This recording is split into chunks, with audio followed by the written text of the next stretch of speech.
Great. So, welcome you all once again to today's section. Today, we are continuing from where we ended last meeting. In last meeting, we look at the cost model of IA 16. So, summary said that IA 16 subsequent measurement,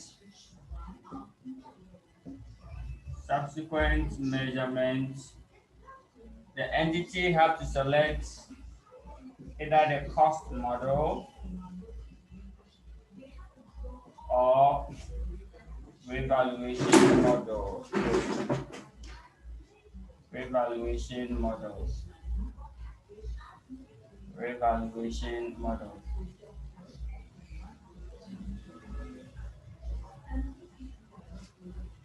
Revaluation model. Good. Now with the revaluation model, that's what you are going to look at it today. Good. So the revaluation model is what we are going to look at it today. Good. All of them, we are looking for the current amount of the assets. So under the cost model, we said that the current amount is equal to the current amount under the cost model. We said that the current amount of the asset is equal to C cost minus what?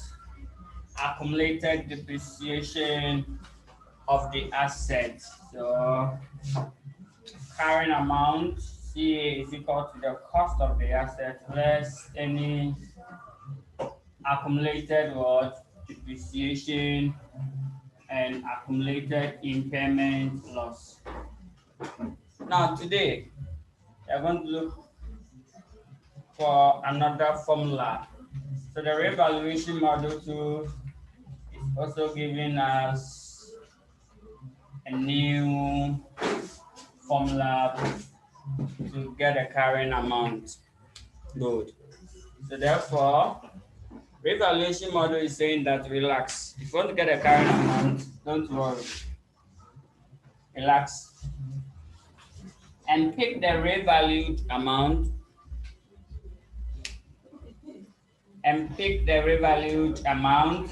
So revalued amount which is same as what? The fair value. Now let's subsequent accumulated depreciation. Okay, good. So here let's what? Subsequent accumulated depreciation.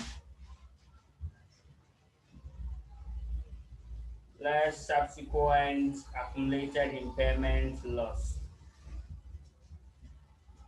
Subsequent accumulated impairment loss. Good. So what is the difference between these two models? The cost model is saying that is the cost of the asset less accumulated depreciation, less accumulated impairment loss. Then the revaluation model is also saying that relax. If you want to get the same current amount, pick the revalued amount or the fair value less what the subsequent accumulated depreciation. Good. So that is it. So the difference here says cost, here is what the fair value model or the fair value here. And subsequent, I'll explain why is the word subsequent and subsequent. Good. So that is it. Now revaluation simple means you're going to match your asset, the book values of the asset, that of what the market values. That is the revaluation. So definitely when you perform the valuation, there will be some differences. Either the market value is more than the book value, or the book value is also what, more than the market value. That is it. Now, if you adopt the revaluation model, there are three rules that you have to adhere to. If you adopt the revaluation model, three rules. Rule number one, the valuation must be performed by a qualified independent professional valuer. Qualified independent professional or valuer, not the accountant. Accountant cannot do the valuation. Accountant is not a civil engineer. He cannot determine the market value of a building. No. Can determine that.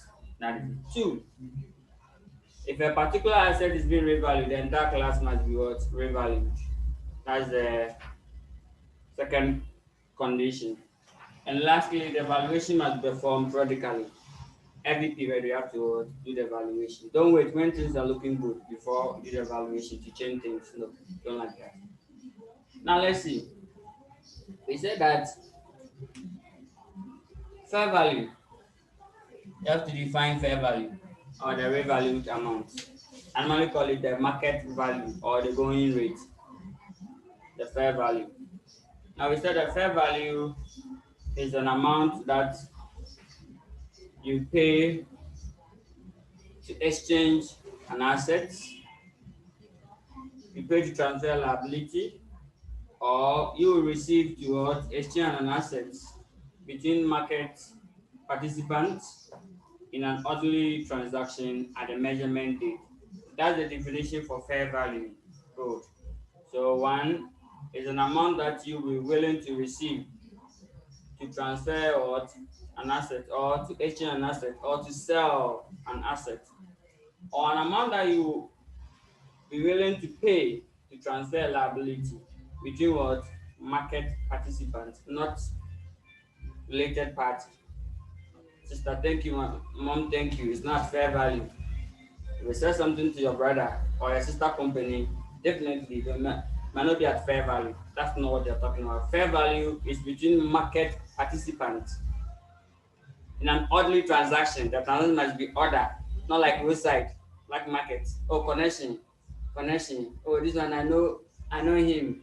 Bring this. No, that's not fair value of that item. At the measurement date, because fair value can change. Because the value of an item today, if like let's say 3 months, it might go up or go down. That is it. So that's the fair value we are talking about here.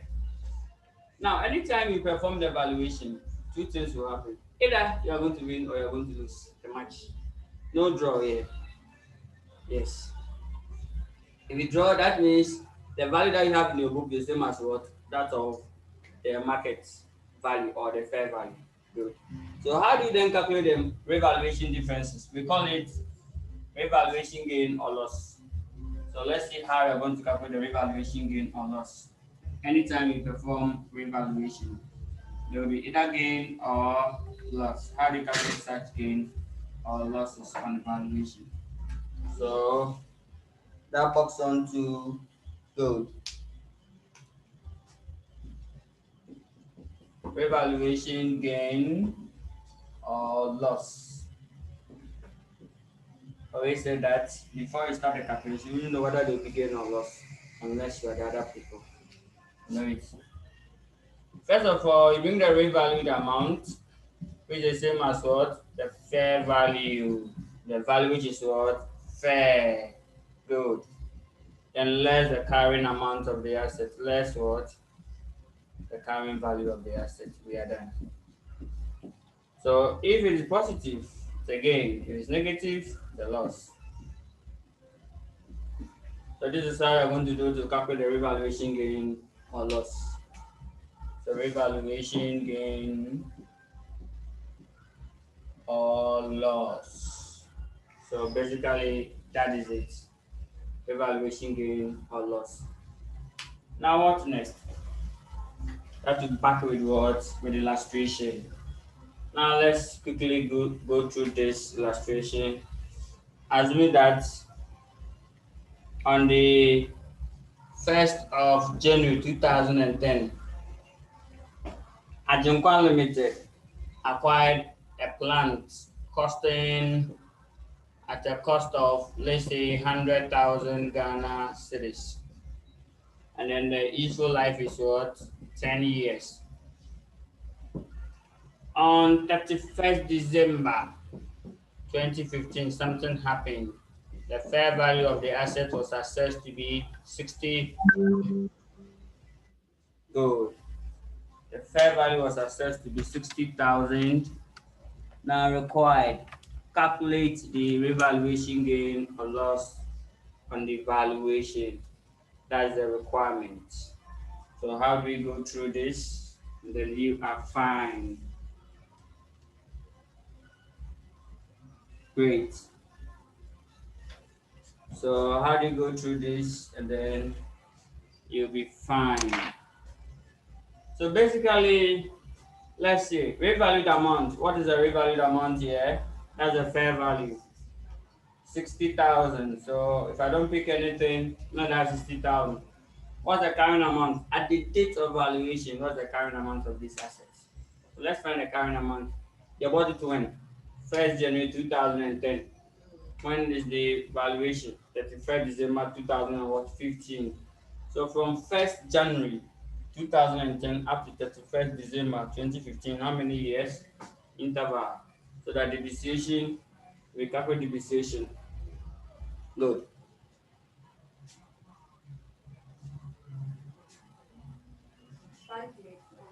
I like that. 5 years, okay. I'll take that until the final marking scheme is reviewed. Good. Mm-hmm. Okay. How do you find carrying amount? Carrying amount is equal to the cost of the asset less what? Accumulated depreciation. Good. So let's see if you can work it out here. Let me check. Okay, let's work it out here. So therefore, what's the cost of the asset? 100,000, right? What's the accumulated depreciation? The accumulated depreciation. Accumulated depreciation is the depreciation charge for a year multiplied by the number of years that we use the asset. So the depreciation charge for a year will be, as usual, if they don't tell you each straight line. So the depreciation will be cost divided by what? The number of years. So 100,000 divided by what? 10,000, just 1 year depreciation. So 100,000 divided by 10 years. So this is just depreciation for 1 year or just a year. How many years have they used the assets? From 2010 January up to 31st December 2015. How many years? 5 years, right? Okay, now let's count together. Let's count. So let's see. 1st January to 2010. 2010 will be part, right? So 2010, 11, 12, 13, 14, 15, and what? Okay, 16 is not part. So 1, 2, 3, 4, 5, 6. How we get it? Good. So basically, that is it. So times how many years? 6 years. So therefore, the accumulated depreciation will be what? 60,000. Good. So what's the current amount? Current amount simple means the value that you have to place on the asset or the asset value remaining. Good. So here is 100,000. Then here is 60,000. All these sections are coming up. Hmm. Sections not coming up.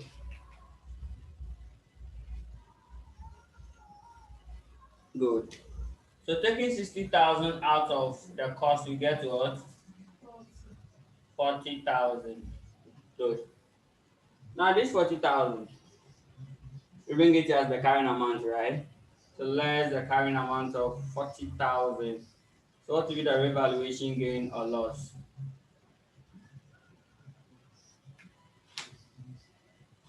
So 20,000 as the revaluation. Will it be a gain or loss? Gain, because the fair value or the market value is more than the book value, is the current amount. That's all. What if the current amount was rather more or higher than the fair value? That would be that would be a loss. That would be a loss. Good. So basically, this is how you calculate the revaluation difference. Good. Now let's look at the accounting treatments and then we are done. So what level is accounting treatment? Now,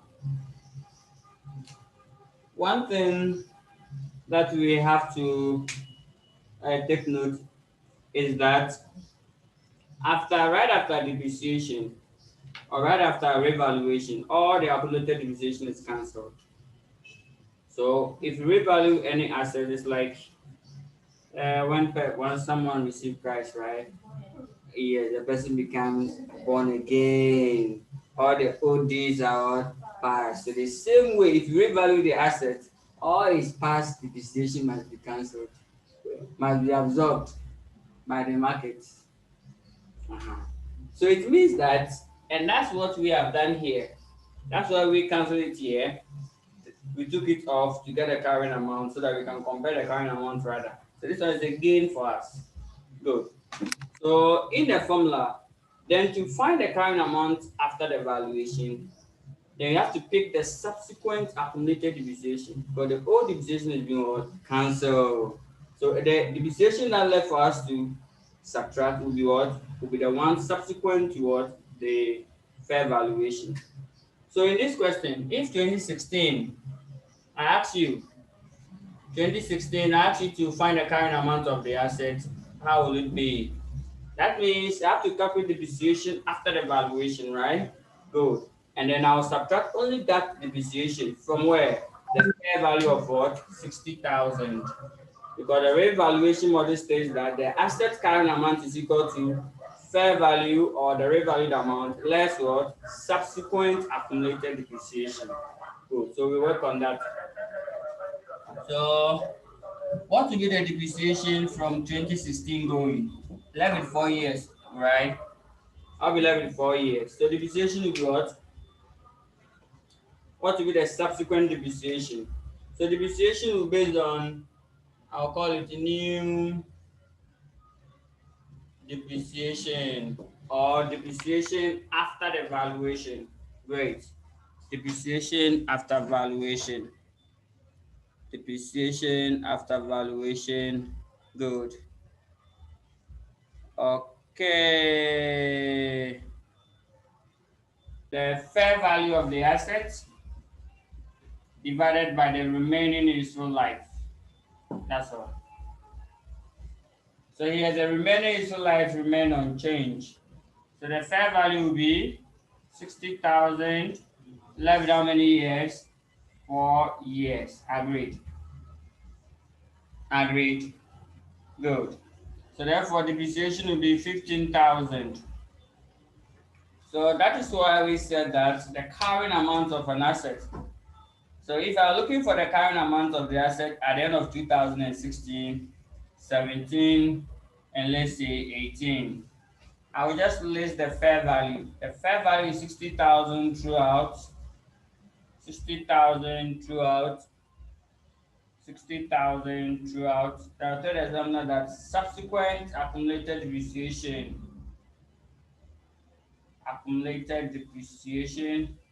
for year 2016, it will be what? 15,000. Agreed.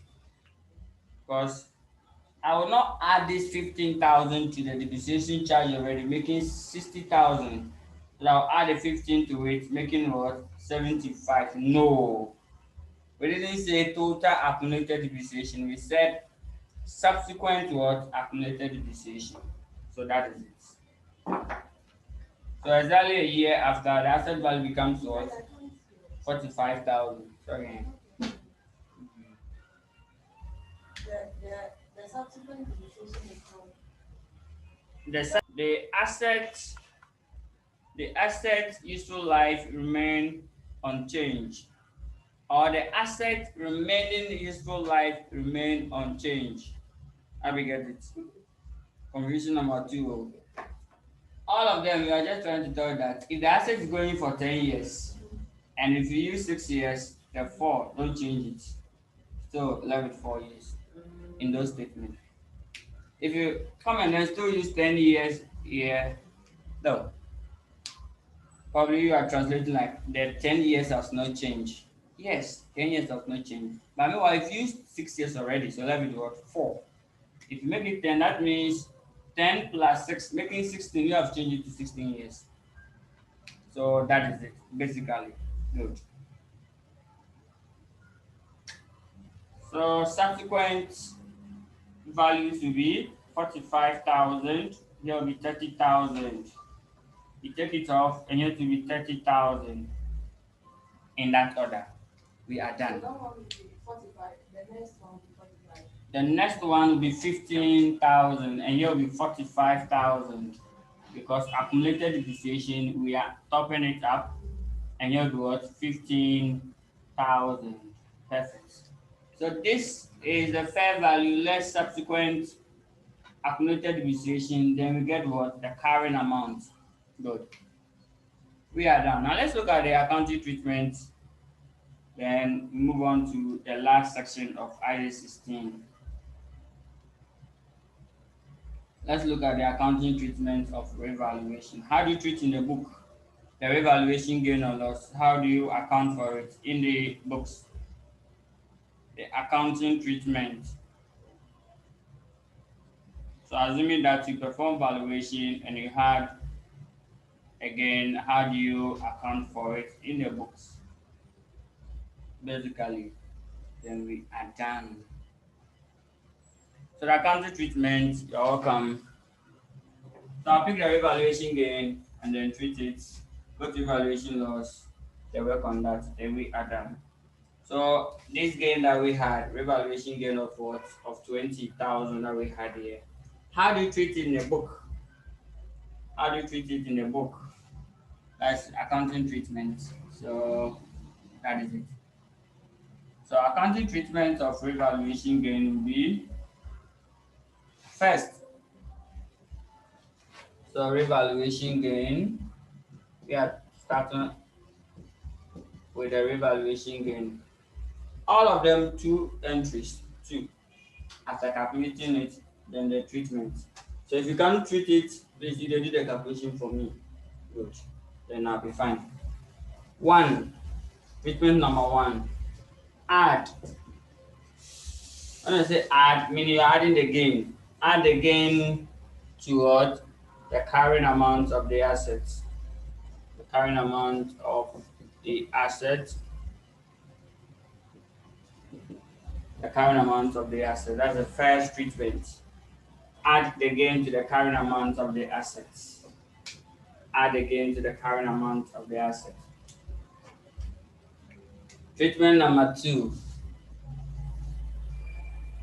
This is the debit side. So these are debits for those who want the debit and credit. Even though it has been banned here. Good. The second treatment, you add it to the OCI. So add it to OCI, other comprehensive income. So in the profit and loss, other comprehensive income or revaluation surplus. Revaluation surplus account. So these are the two treatments. So that is it. Add it to your current assets, add it to the OCI, the revaluation surplus, and then you are done. Here there's an exception to this, except where there's previous loss. So except the second leg have exception. But for our case, good.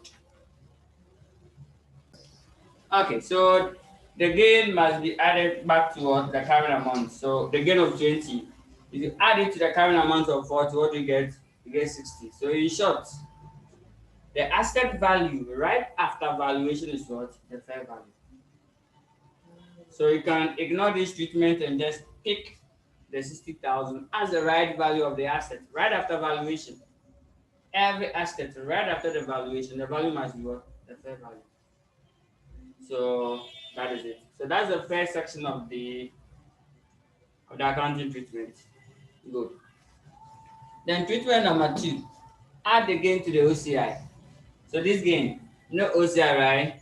Where when you're doing it, you don't put anything there. But now we put something there. So we go there, right? Revaluation gain, 20,000. Then you put it there, and what? The OCI. So this is what goes there.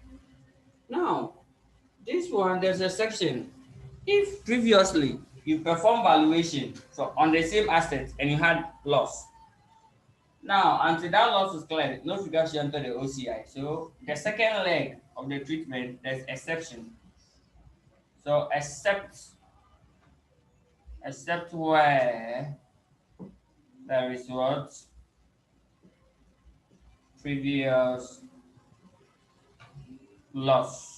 Previous what? Loss. So previous loss. So let's assume that the same assets. Last year you did valuation and you had a loss of, let's say, 5,000, and this year you've made a revaluation gain of what, 20,000. The standard is saying that you cannot tell yourself that you gained by 20,000 because last year you had some loss there. So go and set up whatever that loss is, release a portion of this gain to offset it. Good. And that is all. So let's see the treatment here. So I'll perform some small treatments, then I'll go to revaluation loss, then I'm done. Now pick one of the questions. Either success, input you or it well, or we are done, or work hard. These are the five questions.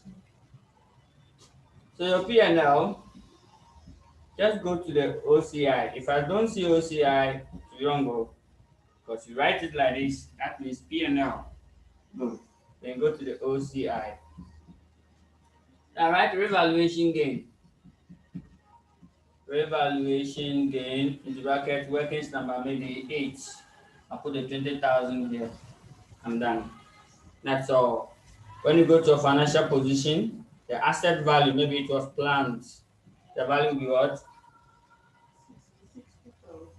Planned. The value will be 60,000. Then this one, we say we should also add it to what? Revaluation surplus. Revaluation surplus goes to where? The equity section, right? That is the same as the capital surplus. So go to equity. When you go to equity, you relax. And the equity, you have what you call revaluation surplus account. So revaluation surplus account.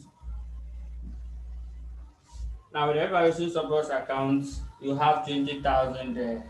We are done. Whatever enters the OCI goes to the financial position again through change in equity. That is it.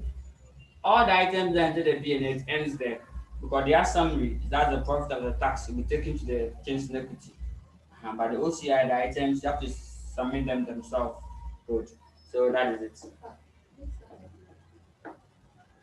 Any items that you recorded under the OCI will still reflect in the financial position on its own through changes in equity. But the items that you record in the profit and loss, right from sales revenue up to PAT, profit after tax, only profit after tax will go to the financial position, not the sales, not the operating expenses, not none of them. But the items right after the profit after tax, that's the OCI, right? Because you summarize from sales to profit after tax, you send them, then these people send them on their own. So the OCI will be carried to the financial position on its own. How do you get it? So that's why I'm recording T again, 20,000. Great. Yes. The reason is the what did you add to your retained earnings? Do you add the profit after tax or the comprehensive income? Let us know this question. Our profit after tax was, let's say, 70,000. What will the total comprehensive income? 90,000. We are just assuming that the profit after tax PAT is 70. OCI is also what, 20. So in all we had what, 90,000. When you go to retained earnings, what do? So I write retained earnings. Let's assume that this is a retained earnings. The open balance is just 30,000. So I bring the 30,000. Sorry. Good. Plus what? Will I pick the profit after tax or I'll pick the 90,000? But not what? Why are we forgetting about the 20,000? Thank you. So if you add the 70,000, the two not balance. So 20, right? That 20 you have to report on its own. So that's why the 20 I'm reporting it here again on 20. Or if you go to changes in equity, you add it to the revaluation surplus in changes in equity. So the change in equity that we did, any valuation gain that we had during the year will be added back to it. Because when we are picking, we pick only 70,000 to the retained earnings and we left these guys. You have to also sign this guy on its own. So and that's why we presented it here as what the capital surplus or evaluation surplus account. And then that is it. Good. So we are done with the accounting treatment of gains, the general treatment. Now we said that assume that there was a previous loss, they performed valuation and they had a loss last year. And then this year they had a gain of 20,000. They cannot tell themselves that they've made a gain of 20,000 this year. Why? But last year you performed the same measurement, you had a loss. And this year you've made a gain and you are happy. Offset it and know the balance best. So let us do the previous loss of what? Of 5,000 Ghana cedis. How do you treat it? This loss will be sitting in the P&L. Very soon you know it. Loss will be in P&L. So wherever that loss is, let's release a portion of the gain to offset it. The exception have to do with the P&L section and then the OCI section. Does not affect what the asset account. Still, the fair value will still be at what 60. Nothing will change it. Then we go to the P&L and then ask ourselves where will be the loss. The loss will be in the P&L. So I'll release a portion of the gain. So I write a valuation gain of what? 5,000. So 5,000 must be released to the P&L. Then I'll come back to the OCI. Have you seen the difference? So I recorded it on top of the OCI. It means that it's in the profit and loss. Agreed. If I bring it down, that means it's the OCI. It will form part of the OCI. So if I don't see this, I'm now marking off. But if I see this one, that means everything is P&L. Good. So tell me the OCI. That's the other comprehensive income. So therefore, out of the 20,000, I have released what 5,000 to offset last year's loss. So let that match. So the OCI I record 15,000, the OCI 15,000. And the same figure goes to the financial position or the changes in equity 15,000. So that to balance nicely for you. That's all.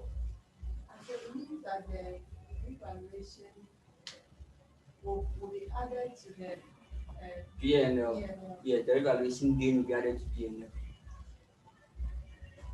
That one in case When there's a there is a previous loss. So this gain is going to reverse last year's loss. So last year we had a revaluation loss. so the narration will just be revaluation gain.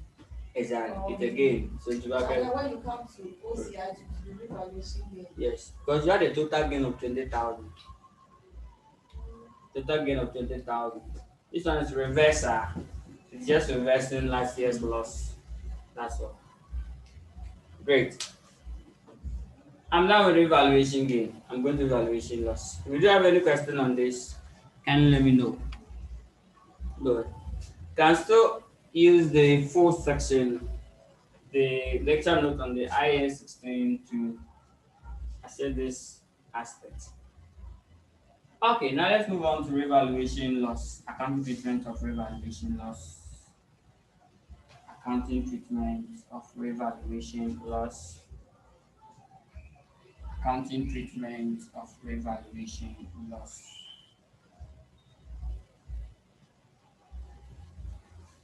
How do you treat revaluation loss?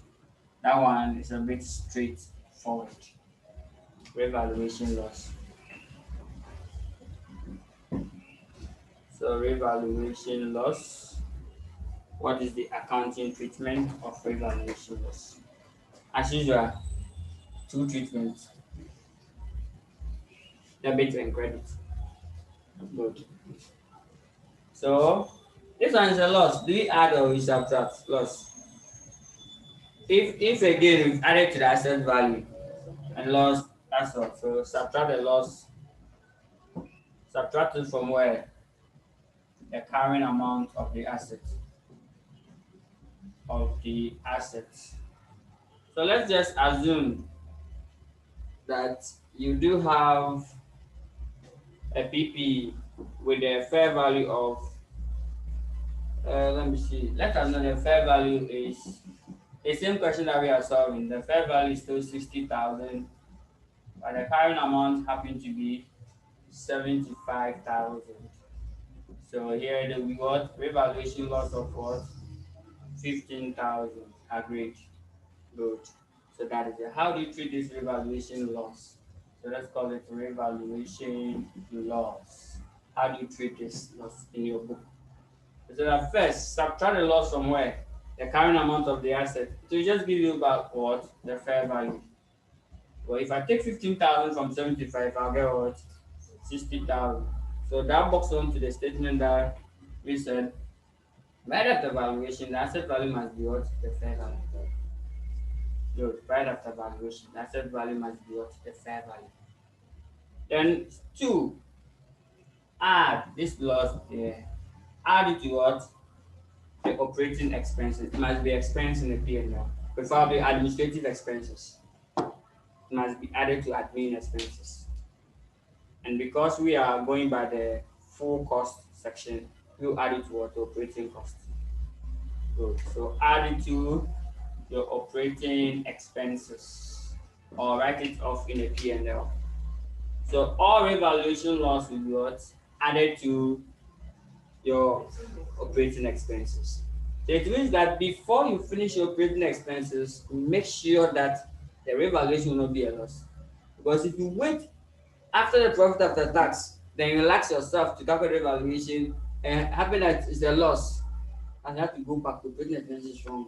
You have to go back. So we'll take note. So that is it. Yet there's exceptions. Except what?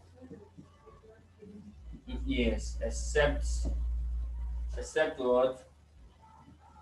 Where there is what?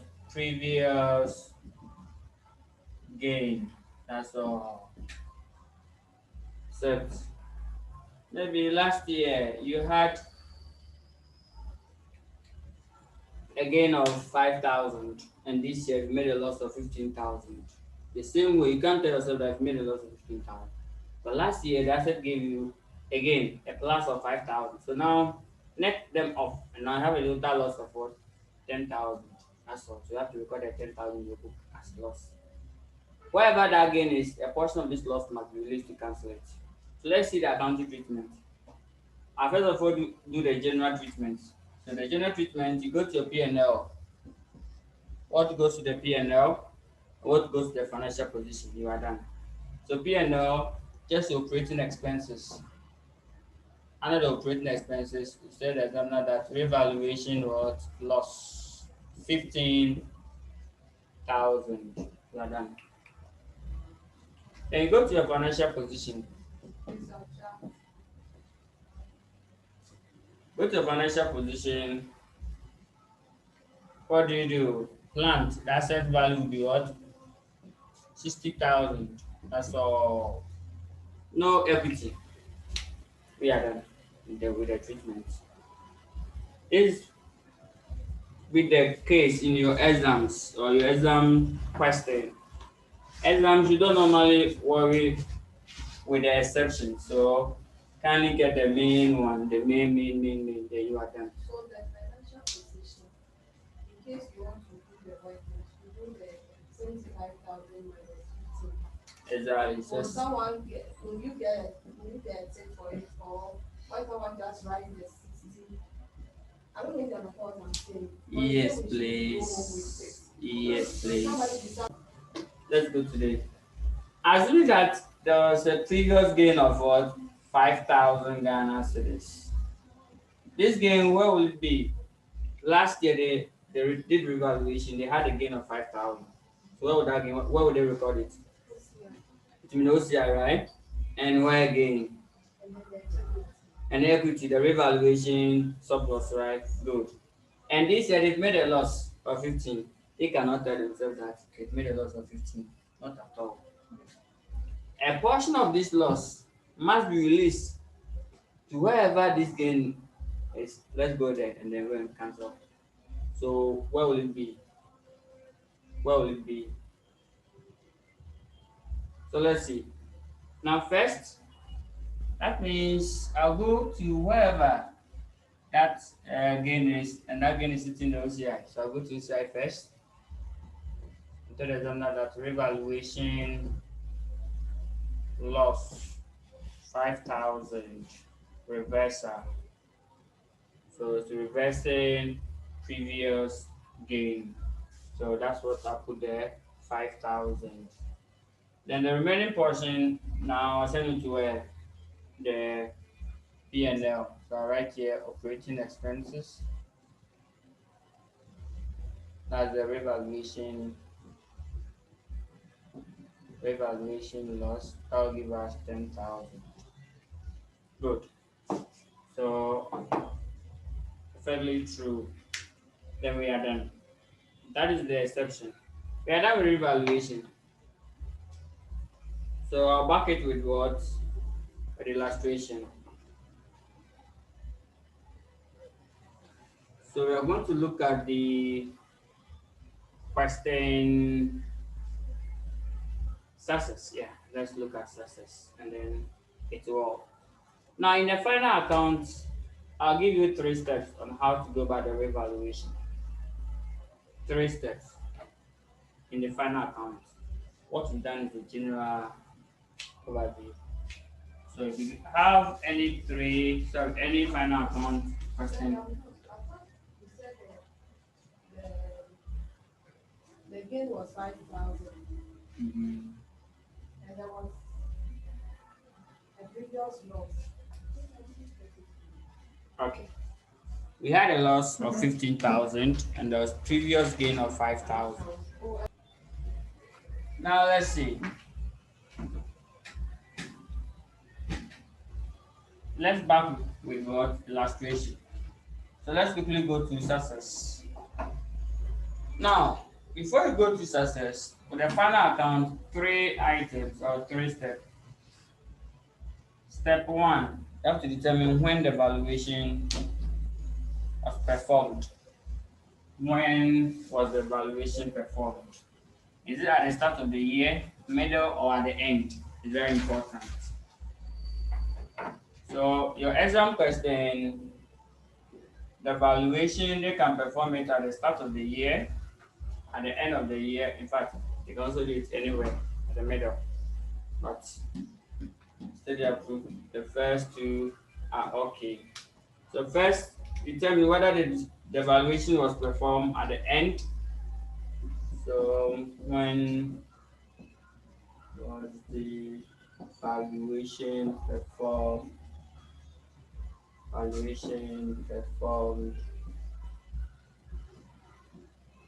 Bracket end or start of the year. That is it. That's the first you have to determine in the first step. Good. Then the second is depreciation. You calculate your depreciation. This answer depends on this because if the valuation is being performed at the end, depreciation will pick a certain figure. If the valuation is being performed at the start of the year, the depreciation too will also pick a different figure. That is it. Good.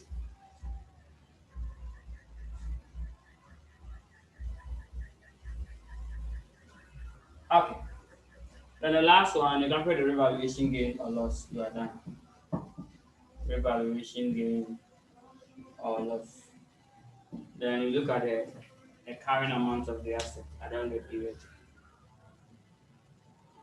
The carrying amount of the asset at the end of the period. Good. The carrying amount of the asset at the end of the period. Then you are done. So basically, these are the 3 steps. Very important. Now, if I had a value here, maybe the cost of the asset is, let's take our old example, 100,000 is in the trial balance. We are preparing the financial statement for December 2015. The accumulated depreciation as of 31st December 2015, we will give you depreciation for a year before. So we give you 50. We'll give you depreciation is 50,000. That's the accumulated depreciation. Good. So assume that is the cost. There is the accumulated depreciation of 50,000. All these figures at the start of the year. Let us know the valuation was done at the end of this year. They did evaluation. So the last day of 2015, that's 31st what? December 2015. The asset was valued at 60,000. All the fair value will be given to you if at the end they'll give it to you in what the footnotes. These values are in a trial balance. The cost of the asset accumulated depreciation will be given to you. Now I'm starting from at the end. If the valuations are the end here, then just thank God and then move on. Second, how are you going to calculate the depreciation? Then it means that with the depreciation based on 60,000 or 100,000, tell me. If they did a valuation at the end of the year, would the depreciation based on the value at the start or at the end? Now, the depreciation must be based on what? The value at the start. So let's write something small, depreciation. If it's at the end, with the valuation being performed at the end, then depreciation must be based on what? The value at the start of the year, the cost of the asset or the original cost of the asset. If valuation being performed at the end of the year, depreciation for the year must be charged on what? The original cost. Why? Because the asset value was the same until the year end they change it. So depreciation must be based on what? The original figure, not the new figure. Depreciation on the new figure will take effect from now onwards, from the valuation date onwards. So basically, that is it. Then what about if the valuation will perform what? At the start of the year. So right at the start of the year, they did valuation and they had was 60,000. So depreciation for this year will be based on. So if the valuation will perform at the start of the year, right at the start, they had a fair value of what? 60,000. If the valuation will perform at the start of the year, then depreciation must be based on what? The fair value. Because right at the start of the year, they changed the value to what? 60,000. And now that will be the value that runs through. That is it. And this one will help us to determine the current amount.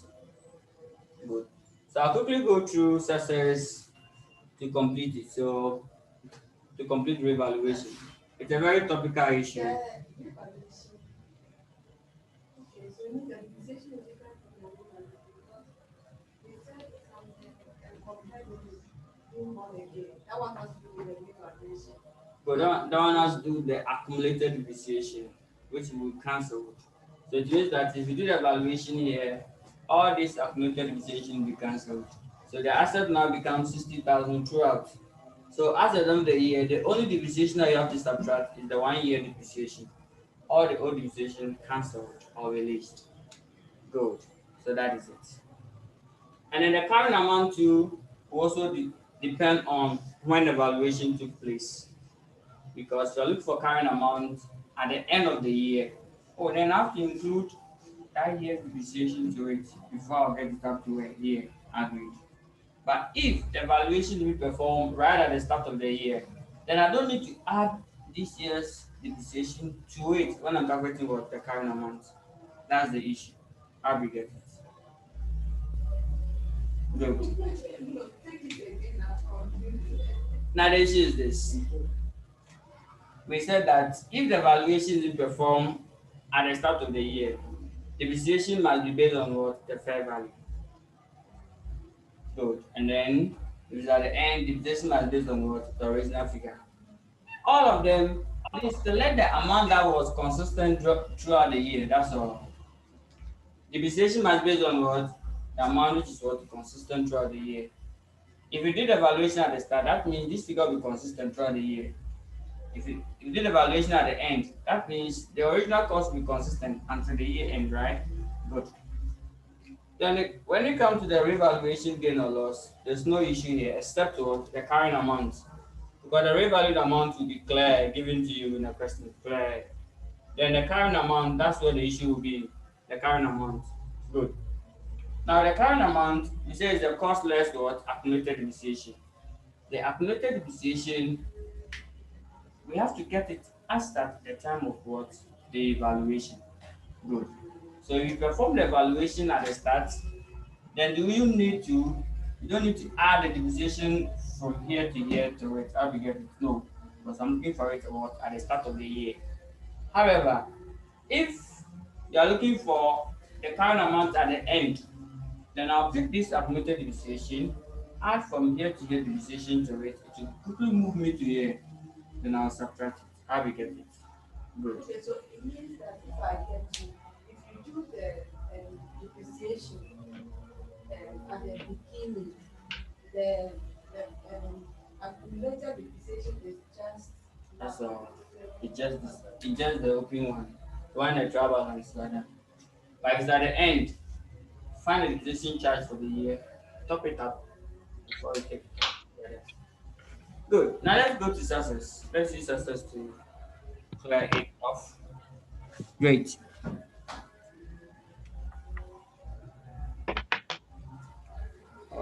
Okay. And let's go through again. Becoming plenty. Yes. And that's the conversion section in the revaluation. Now, revaluation can perform it at any time. So, good. No. Okay. So you can perform it, in fact, at the start, at the end, or even middle, or anywhere at all. What we are looking for is use the amount that which is consistent to cover the depreciation. You are done. So let's pick one. If you perform the evaluation at the end over here, first, like this question, in a tribal land, they will give you costs. In a tribal land, that cost is the original cost, maybe 100,000. They'll give you accumulated depreciation, let's say 50,000, also in a tribal land. Good. So first, how do you have a depreciation? Evaluation performed at the end. Maybe the fair value at the end of that year was given to us as what 60,000. So the depreciation based on this one or to based on this? Tell us. And depreciation we have to base it on what the value is what consistent throughout the year. Which of these two values is consistent? The cost, this cost and this fair value. Which of these is consistent throughout the year? Is the original cost, is correct? And so here it's also change to what fair value of 60,000. How we get it? Good. So that is it. So if the valuation is being performed at the end, one, depreciation is based on what? The original amount agreed. Good. Two, how do you find the current amount? Here we need the current amount as at the date of valuation or the time of valuation. So it means that we also need the current amount at the end of what? The asset life. But this accumulated depreciation is as at the beginning of the year. So what do? We just have to calculate the depreciation charge for the year from here to here, add to this one, then to quickly move us forward to the end. How we get it? Or it's jamming again. So let me find out. So Good. just my understanding. So it means that when we want the carrying amount, Now let's assume that this question, the depreciation charge for the year is 10,000 cities. It's what? 10,000 cities. Yeah, just assume that the depreciation charge for the year is 10,000. Right? 100,000. So if I want the current amount at the end of the year, how do I get it? So I relax. minus 60,000. Thank you. So the current amount of the asset as at the end will be the original cost of the asset, 100,000, less what? The open balance of the accumulated depreciation of 50,000. And again, I'll let this guy, I'll just open a bracket, 50 plus what? 10,000. Agreed. This will give me what? A current amount of what? 40,000. How big it? That is how we calculate it. And then this depreciation of 10,000 based on what? This 100,000. Not what? This 60,000. How we get it? Good. So that's the revaluation what at the end. What if the valuation is being performed what at the start of the year? Now let's go to at the start. Assume that in this question They perform the valuation here, right at the start of the year. The asset name was changed to what? 60,000. How do you do the calculation? Here too, you are saying relax. Depreciation based on which figure? Would it be the 100,000 or the 60,000? Good. Now depreciation is based on what? 60,000, because right at the start of the year, or at the start of the year, the asset value was what? Changed to what? 60,000. So 60,000 will travel from here until the end. How we get it? So first depreciation is based on the 60,000. That's the first thing that we will do. Good. Then the second, how do you find the carrying amount for to perform the revaluation loss or gain? Then the carrying amount will be then that one we need the current amount as of what? As of the start of the year, not at the end. So that one will be the original cost less the accumulated depreciation. So that one will just be this. We don't need to add this year depreciation to it. So the valuation was performed at the start of the year. So therefore, we also need a current amount at the start of the year. And all these figures will be located on the trial balance. So in the trial balance, I'll see the original cost there. I'll see the 50,000 in the trial balance. This figure is in the footnote always. Fair value is going to be in the footnote. So that one, I'll just find the difference. So this less this will give us 50,000. So that's the current amount at the start of the year. So yeah, the current amount will be what? Will be 50,000. So I'll take it off versus fair value of 60. So I had a gain of what? 10. Yeah, then I thought you said the original cost. the okay, so current amount will be the original cost of 100 less what? Accumulated depreciation of what? 50. That'll give us 50. So if the valuation we perform at the start of the year, the current amount of the asset is the original cost less the original accumulated depreciation without the charge for the year. But if you want it as what? At the start of the year. Agreed. But this section is a bit sleepy, so guys not taking it. But the little break, but it will be off. So that's why I've probably come again. Please, if you don't understand, let me know so that I'll go through it again. But this section is a bit tight. Then the depreciation chart for the year will be based on this figure. So when you get here, the asset carrying amount will change. That's why you need a subsequent words.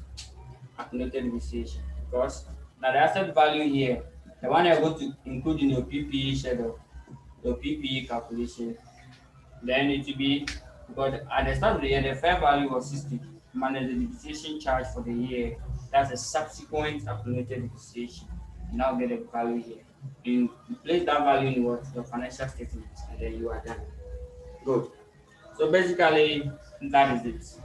Then we attend. So now let's back with the illustration. Let's go to success. So with the help of this, we are doing success and what? And then input your how do success here, then you do the remaining one for me. Okay, so let's read success. One of the notes. We do have it there.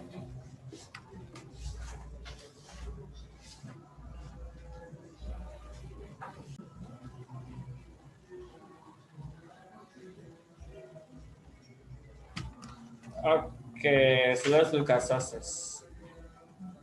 So success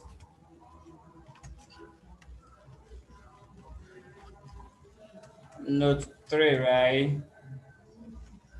Note 3 says that Success Limited applies the revaluation model of IA 16 property, plant, and equipment. I wish the examiner name it. The same way when you quote IA 16 exams, you have to name it. End of the standard, you quote name it. You don't want trouble. Good. To its land and buildings.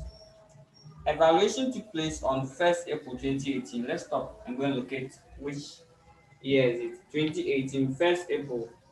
Which year are we reporting in so that we can know the beginning of that year?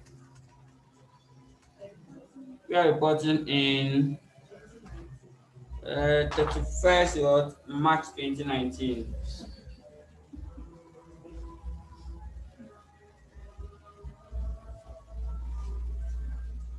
So we are reporting 31st March 2019. So 1st April 2018 is what?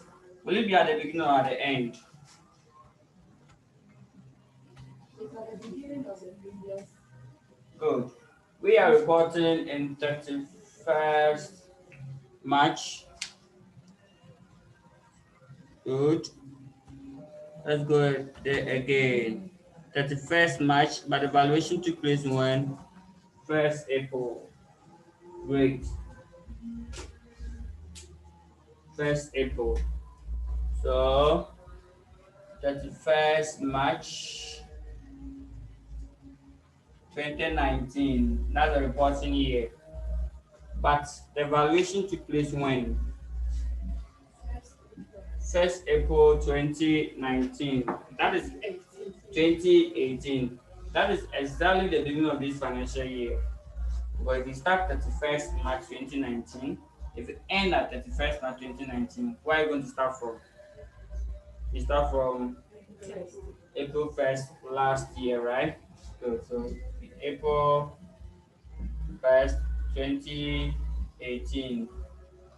So they did evaluation here. So that means it's what? At the start. So as soon as the examiner informed me that the evaluation took place at the start of the year, change all your mood from at the end to what? At the start, and activate at the start mode and start solving. That's the exam questions. If you let the at the end and then at the start crash in the exams, trouble. So let's continue reading.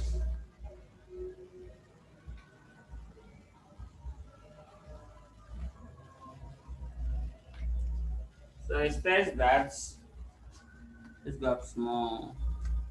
It's not coming up. So note 4, note 3. Okay.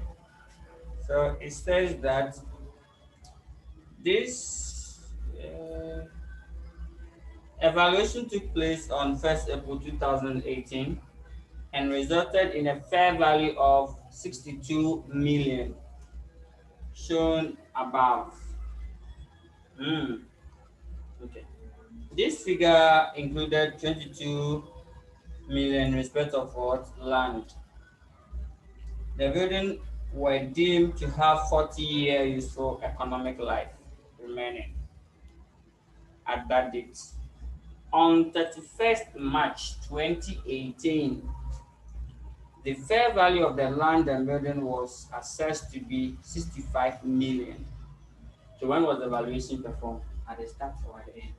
Now they are confusing us. They give us one at the start, one at the end, right? Hey, that means at the start and the end.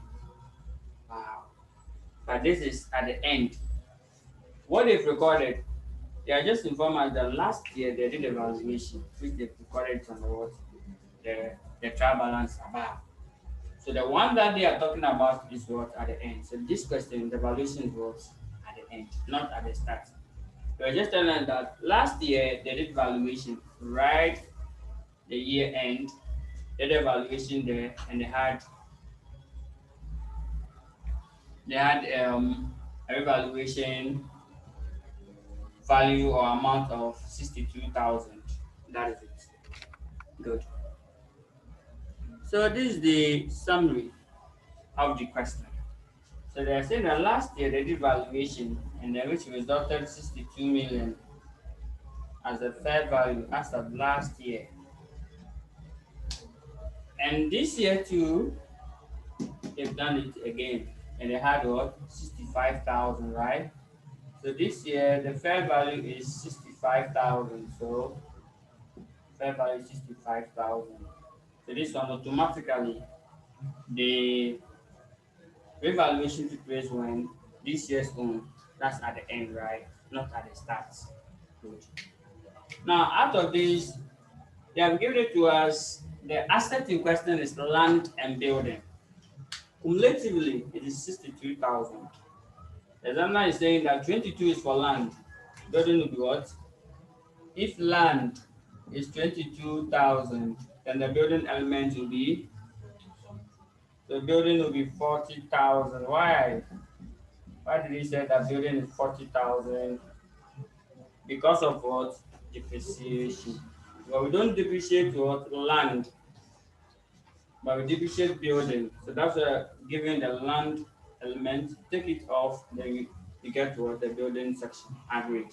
Good. So that is it. So this valuation was performed at the end. And then they told us that from the beginning of the financial year, this building have how many years? 40 economic useful life. So the number of years right at the start is what? 40 years. Okay. So first, the entries that I want you to tell me are only three. First, one was the valuation performed at the end. Good. Second, depreciation. How do you calculate depreciation? Will it be based on the 65,000 or the 62 or the 40,000? Which of these three figures depreciation based on? Perfect. So if the valuation took place at the end, the beginning before, or the amount before, the amount before must be what? Charged, or depreciation must be on the amount before. That's all. So it must be on the 40. But sometimes not the 62 because the 62 includes land. You don't depreciate land. Except for if they don't tell you the composition, they just a land and building without any demarcation. Good. So who can tell me the depreciation charge for the year? It will be 40,000 divided by what? 40 years. And that will give us 1,000 Ghana cedis. 40, 40,000 divided by 40 years. That is 1,000, right? Perfect. Then what do you do again? Then what do you do again? So now you know the depreciation. Good. Now let's go and look for the revaluation gain or loss. So that means with that one, the valuation is performed where at the end. How do you find the carrying amount? You want the carrying amount at the end. So it will be, so let's calculate the fair value gain or loss here, and then let's see. So therefore we have something like this. So I'll tell the journal that revaluation gain or loss. First, what's the revalued amount? 65,000. Second, what is the carrying amount? Let's do some small workings here. The cost of the asset is what? What's the cost of the assets? It's 62. I like that. For thinking of 40,000. So 62,000. What will be the accumulated depreciation? We said that if it is at the end, you have to go to your trial balance and go and pick what? The accumulated depreciation on this asset previously. Then we add the charge for the year. So that's why we calculate depreciation first before coming to the revaluation gain and loss. So strategy. So what is the open balance? So open balance of the accumulated depreciation on the trial balance. And if you get there, let's go and search for it together. So if you go to the trial balance, let's search for it. If the building have accumulated depreciation, once they say valuation, I doubt we will give you the valuation that of the accumulated depreciation. Once we said valuation, so once we said valuation, so building is here. Building, where are you? Building, building, building. Okay, so land and building, 62,000. Good. There's no accumulated depreciation. So therefore, the open balance of the accumulated depreciation is what? Zero. Plus the depreciation charge for the year, which is what? The 1,000. So therefore, the accumulated depreciation is what? 1,000. So in short, the current amount will be the cost 62 less what? The accumulated depreciation of 4,000. That will give us, good, that will give us 61,000. So that's all for this question. That is all for this question. Then we are done. That's all. So therefore, this question, this one is just a working that you can perform somewhere, or you can do all of them on the first. You can do all of them on the first. Then we are done. Okay. So let's come back to our revaluation gain or loss. So the current amount, I'll just open a bracket at 62,000 less 1,000. So I'll get 61, right? I'll take it off towards the revaluation gain or loss. So revaluation gain, get to be a gain, right? Yes. So a gain of what? 4,000. That's all. What's the accounting treatment and what's the value at the end of the asset life? So accounting treatment. First, add this to what? The OCI. That's one leg. Another leg, add to what? The carrying amount of what? Of the asset, which is same as what? The fair value. Good. So that means in your financial position, just take the fair value of that asset. That's all. Then you are done. Basically, that's the end of success. So this working must be performed somewhere, and then you are done. You said the OCR, you add it to the equity. Yes, it will go to change in equity. You add it. Because this question, there will be revaluation surplus already given to you in the trial balance. Then you go and top it up. If there's no evaluation surplus in the question, what do? You create new one for it. Success, I didn't place any evaluation in the trial balance. You have to create new one for it. Good. So basically, that's the end of evaluation. I'm done. I'm going to do the last aspect of IA 16. Then we close the chapter of what? IA 16. The last aspect is the debt of the IA 16. That's the DP. We call it derecognition. We've looked at the recognition, and now we're going to look at what? Derecognition. So recognition is how do you record it. Now to how do you take it off from the books? Have you seen? So point of birth to what? Point of death. That's it. When you acquire PPE, we say recognize it, okay. Now when the PPE, at what point do you also stop or cease reflecting this asset in your books? That is it. How we get it. Good. So that's the last aspect. The recognition of what? PPE. At what? So tell me this, at what circumstance do you have to stop recognizing a particular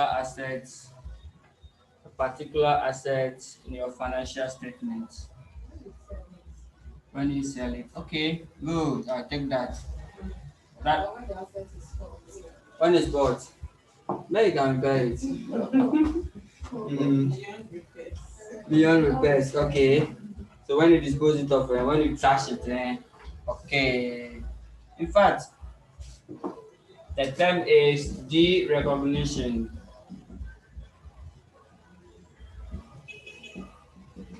Good. Derecognition of PPE. Now we are saying that stop recognizing the asset if the future economic benefits also stop. If the benefit cease, stop. So you have an asset that the benefit at point in time, the benefit will not flow to you. Stop. At that point, stop. So on what ways will the benefit stop flowing to you? What are the circumstances? Either through sale, through disposal, or through lease. You can have an asset and lease it to a sister company. Now they will enjoy the benefits. They have accounting right to record it, not you.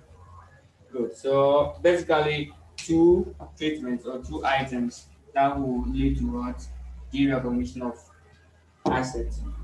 One, disposal. Two, leasing. If you lease it out. Great. Now we are going to look at the disposal. Good. So one way is the disposal. So we said that when the future economic benefits associated with this asset cease flowing to the entity, you have to also cease showing that asset as what? As your BP. That's the bottom line. Good. So what are the circumstances that will probably lead towards cessation of future economic benefits? The most common form is the disposal. You mentioned disposal, most often the thought is the selling, right? It go beyond selling. So you can have forms of disposal by what? By sale. Yes. Disposal by traction it or distraction, right? Good. Disposal by what? By donation. Yes. Maybe 5 years you pick up, we donated to what? Maybe homes or children's or any NGO or any organization. That is disposal by what? By donation. How we get it?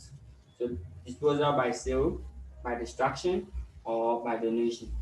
In all, the one that we are interested in is the sale. So most of our exam person, when we ask disposal, we mean the sale. How we get it? Sale. Now, what's the accounting treatment when you dispose of assets? When you sell assets, what's the accounting treatment? Down to three. All my treatments are three, three, three, three. Three, three, three, three. So when is disposal? Steps in disposal. Step one. Let's look at the step. So step one, anytime when there's disposal of what? Disposal of PPE. So the accounting treatment of disposal of PPE. Let me write that one here. Okay. So disposal of PPE. Disposal. There are three steps in the disposal. Hmm. So step one, step two, and then step what? Three. But step one, disposal to sale. When you receive money, right? You receive cash after sales, right? So we call it the proceeds. So add the proceeds to your cash. So add the proceeds to what? To your cash or your bank balance. Cash or bank balance. Good.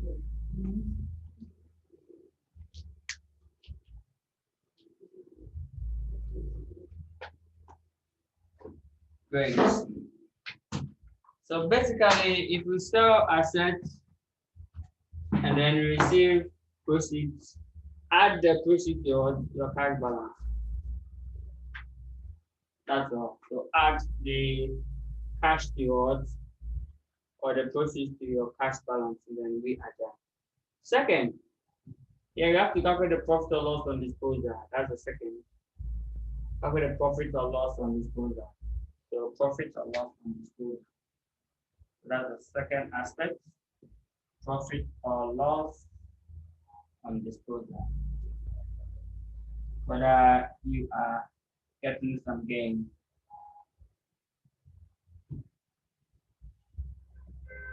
If it is a profit, what do? Add it to other income. Profit, add it to what? Other income. So other income. What is the loss?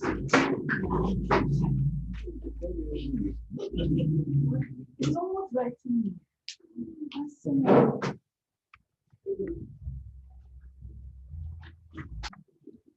Great. So step two is the profit or loss. If it's a profit, add it to what? Other income. What is the loss? Operating expenses. We are done. Or admin. Now, how do you calculate the profit or loss? So to calculate the profit or loss, to calculate the profit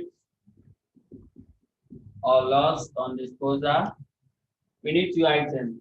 First, the proceed. So much.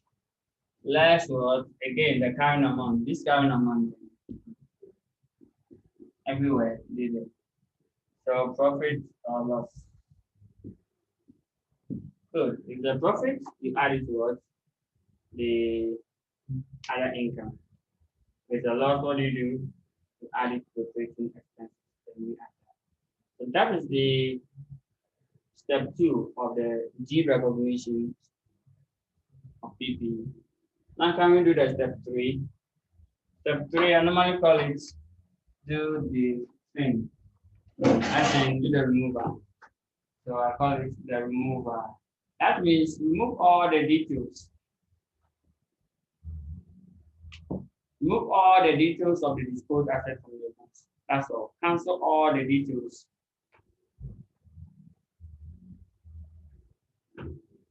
Cancel all the details from the books.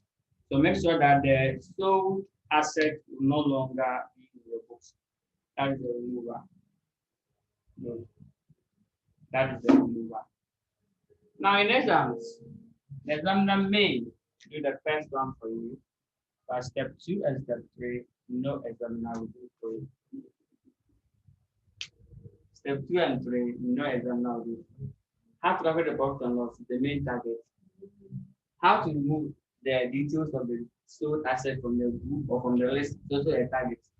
So these two sections are the one that you have to get. So I'm going to use that as a test case. Good.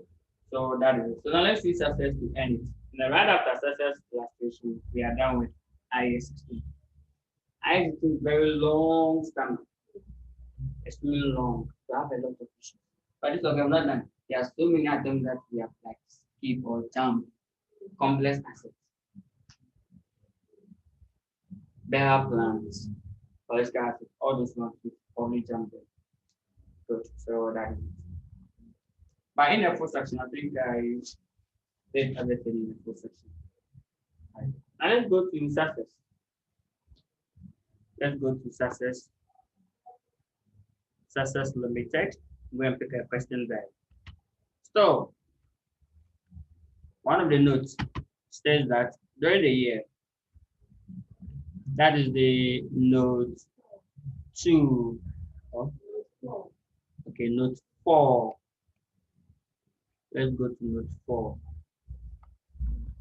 So during the year, plant costing was 18 million with accumulated depreciation of 8.6 million was sold for 12.2 million. So the proceeds had been debited to cash with the corresponding entry being credited towards cost of sales. No other entries have been made relating to the disposal of the plant. No other entry. So they have added the cash to the proceeds that been what? Debited to cash with the corresponding entry being credited towards cost of sales. Is that right to do that? But the issue is this. Anytime you sell an asset, what you do is this. You have to go through these 3 steps. But if we perform this one for you, do it wrongly. So we'll do it and then, but where's the case again?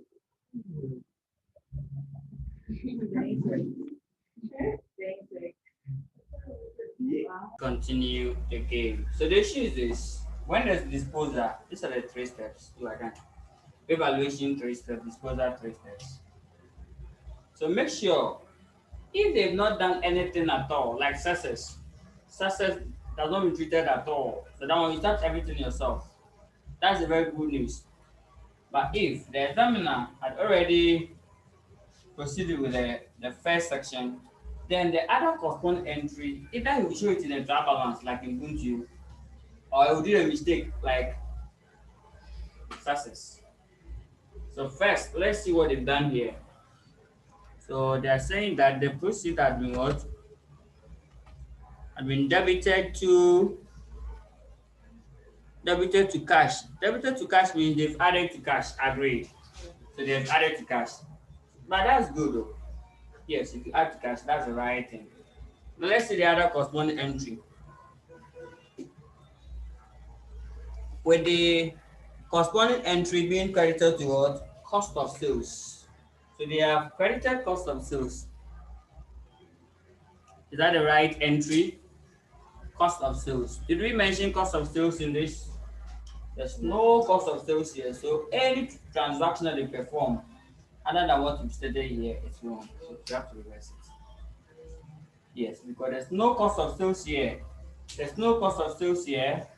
No cost of sales. So what do we do? So the cost of sales section must be what? Reversed. I'll be getting it. Good. So therefore, what you do is, have they added to the cost of sales or they subtracted? In fact, they have what subtracted because they say credited to cost of sales. They have subtracted from cost of sales. Good. Now, basically, when you are listing your cost of sales, this is an error, right? It's a mistake. Because what do? You go and what add back to cost of sales. So cost of sales must be debited with the proceeds because they have what subtracted from where cost of sales. How we get it? So first, with success, the proceed must be what added back to the cost of sales. That's the first treatment. Then we calculate the profit or loss. So let's calculate the profit or loss on success. So what's the proceeds? Let's go to the first thing and pick the proceeds. 12.2. Proceeds is what 12.2 million. So that will be 12,200 agreed. So proceeds will be 12,200. So but this week I'll give you the copy, okay? I'll print one for you. It's the The one you call it. Why can't we? get that. Now the proceed is 12,200. Good. 12,200 agreed.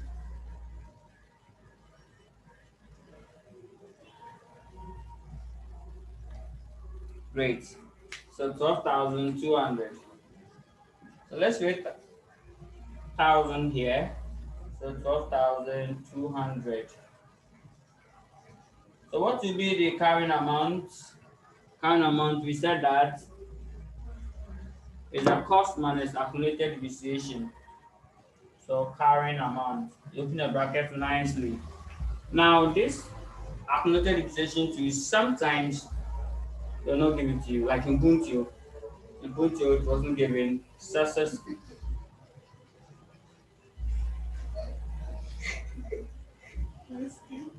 Ah.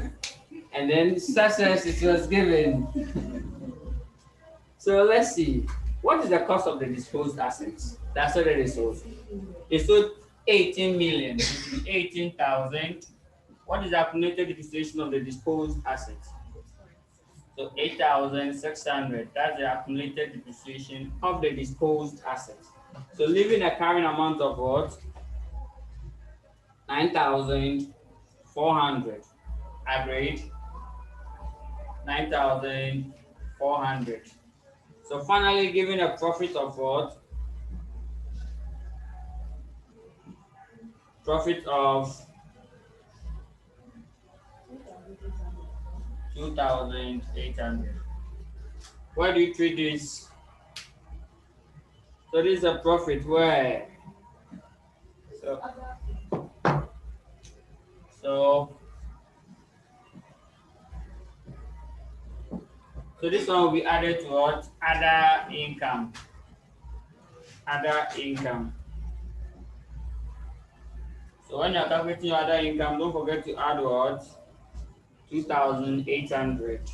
Then refer the examiner workings number this, workings number that. You are done. That is it. Basically. So we are done with what? The step two and step one. Now let's go to the step three. The step three. Then all the details of this asset must be removed from the entire list. Because you cannot dispose of asset and still the details will be among the list. So you have to take it off. So here, all you have to do is cost from cost. Accumulated depreciation from where? Accumulated depreciation, it ends there. So you can get the cost of the remaining asset and what? Accumulated depreciation of what? The remaining asset. Then you are done. So that's the remover. So let's go and do that one here. So you go to the trial balance and then you look for the total or the group cost of what the plant, the entire cost of the plant. You bring it, then you take what 18,000 because the part or the proportion that they sold was what 18,000. You take it off. The same way you do for the that of the accumulated depreciation, you also take it off and then you are done. That's the end of the game. So let me do that one here. That one just call it plant. Good. Just call it plant. So we do it here. So I'll call it plants. Online it and then tell the examiner that I'm looking for the cost. So cost open balance. What's the open balance of the cost from the trial balance? So let's go and pick it. 60,000. Great. So the cost is 60,000 from the trial balance agreed. So cost of the plant is 60,000. Accumulated depreciation to is 20,000, right? Perfect. So let's see. So cost is 60,000. And I'll tell the examiner that during the year, the company disposed of a portion. So I'll just write disposal. If you have time to beautify it, tell the examiner cost of what disposed asset. By you writing disposal, it's okay. So what's the cost of the disposed asset? 80,000. So the 18,000. Cost from where? Costs. Accumulated depreciation from accumulated depreciation. So this one becomes the cost of what? Remaining.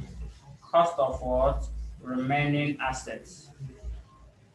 Cost of remaining assets. That will give us 42,000. Perfect. Then I'll relax for a while and come back again.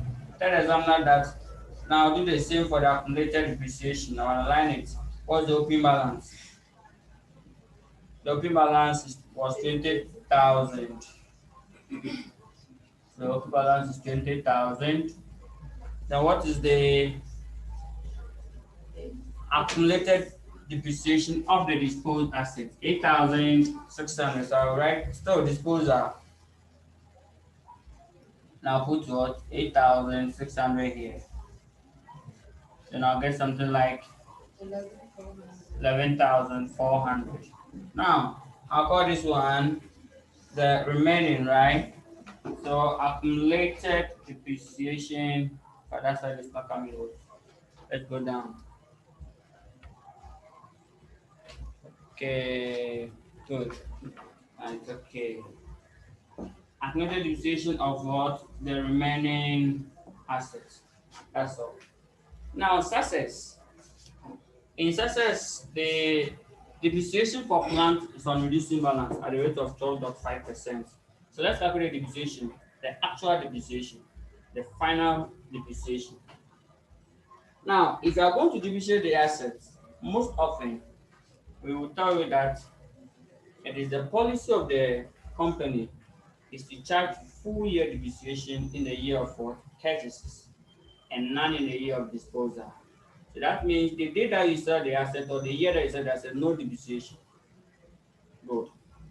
So here it means that if you are going to calculate depreciation, depreciation must be based on what? The remaining, not on the entire asset. Because I have 60, 18 is gone. So I have to, let me depreciate what? The remaining. So that is it. Sorry. So how did you frame it? Great. Charging depreciation. Success. Method of charging depreciation. With success, for that of plant is 12.5% on reducing balance, right? No, 20% using reducing balance. It's 20% using reducing balance. Okay. So that is it. 20% using what? Reducing balance. So calculate the depreciation charge on the plant for me. So what will be the depreciation charge on the plant? So let's calculate it together. So you try it and then let me know the answer. Yes. Telling me that today I've done all, you are not doing some. So they said today I have to do some. So reducing balance is on, yes, 6,120. 6,120. Okay, great. How do you get 6,120? They said that depreciation of reducing balance. On reducing balance, what do you do? How do you charge depreciation on reducing balance? So it's the cost less what? Accumulated depreciation. So what's the cost? The cost of the remaining 42. What's the accumulated depreciation of the remaining? So therefore, depreciation will be, so that year's depreciation will be into brackets the cost of the remaining assets less the accumulated depreciation of the remaining assets now times what? 20%. So that would be the depreciation charge. What if depreciation is charged on straight line basis? If it's on straight line, then it will be based on what? Just the 42,000 by 20%. That gives us 8,400. Good. So that is it. I'm done with IS 16 and that's it. Good. You've gone through capital and revenue expenditure, right? Capital and revenue expenditure. Capital and revenue expenditure. That's the end. What are capital expenditure? What are revenue expenditure? Now, with the capital expenditure, that's the last explanation. Then I'll move on to IS 40 and scan through IS 20 down to IS 38 to end all the adjustments. Good. So, sorry to take you back again. So this one means that um, depreciation, there is no charge on depreciation on the year of disposal. That's what we have treated. That's what we treated. So it means we calculate the depreciation for only that year. Only Because we've calculated depreciation for the year. we calculated on the On the remaining. We remaining. did not calculate on the 18,000. Now we get it. We took the 18,000 out before charging the 6 not part. So, so that's what they say. Depreciation is charged on. Depreciation is not charged on the year of disposal. But that time we said that it's the policy of the entity to charge full year depreciation in the year of purchases and not in the year of disposal. It's a So policy. how come we calculated the depreciation? Because we have disposed. Yes, we Okay. went ahead to calculate. Okay. We have a lot of plants. We dispose some, we left some. So this must be based on the remaining, not the entire. Or not. So that is what it means. It doesn't mean that you should not charge depreciation. No, it's when you are disposing. So when you are selling any asset, don't charge depreciation on that asset for that year. That's why we took the asset that we sold off and get the remaining and depreciate the remaining. How we get it? So does not mean that charge depreciation at all. No, existing ones we have to charge depreciation on them. It's the one going, the outgoing assets don't charge any depreciation on their how do you call disposal year. That's it. Now, if you do have any question, kindly ask before we close the chapter of IS 16. I'll quickly go through capital and revenue expenditure. So this is the item capital and revenue expenditure. What's our capital expenditure? Capital expenditure. Mm-hmm.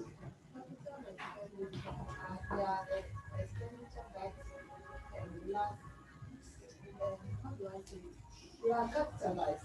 Those kind of expenditure that are capitalized. Okay. More than a year. Exactly.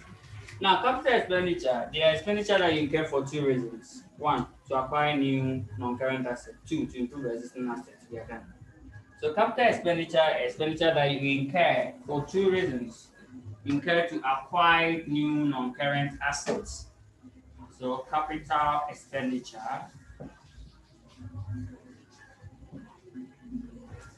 One, so they are expenditure incurred to acquire new non-current assets. So acquired new non-current assets. Or two, to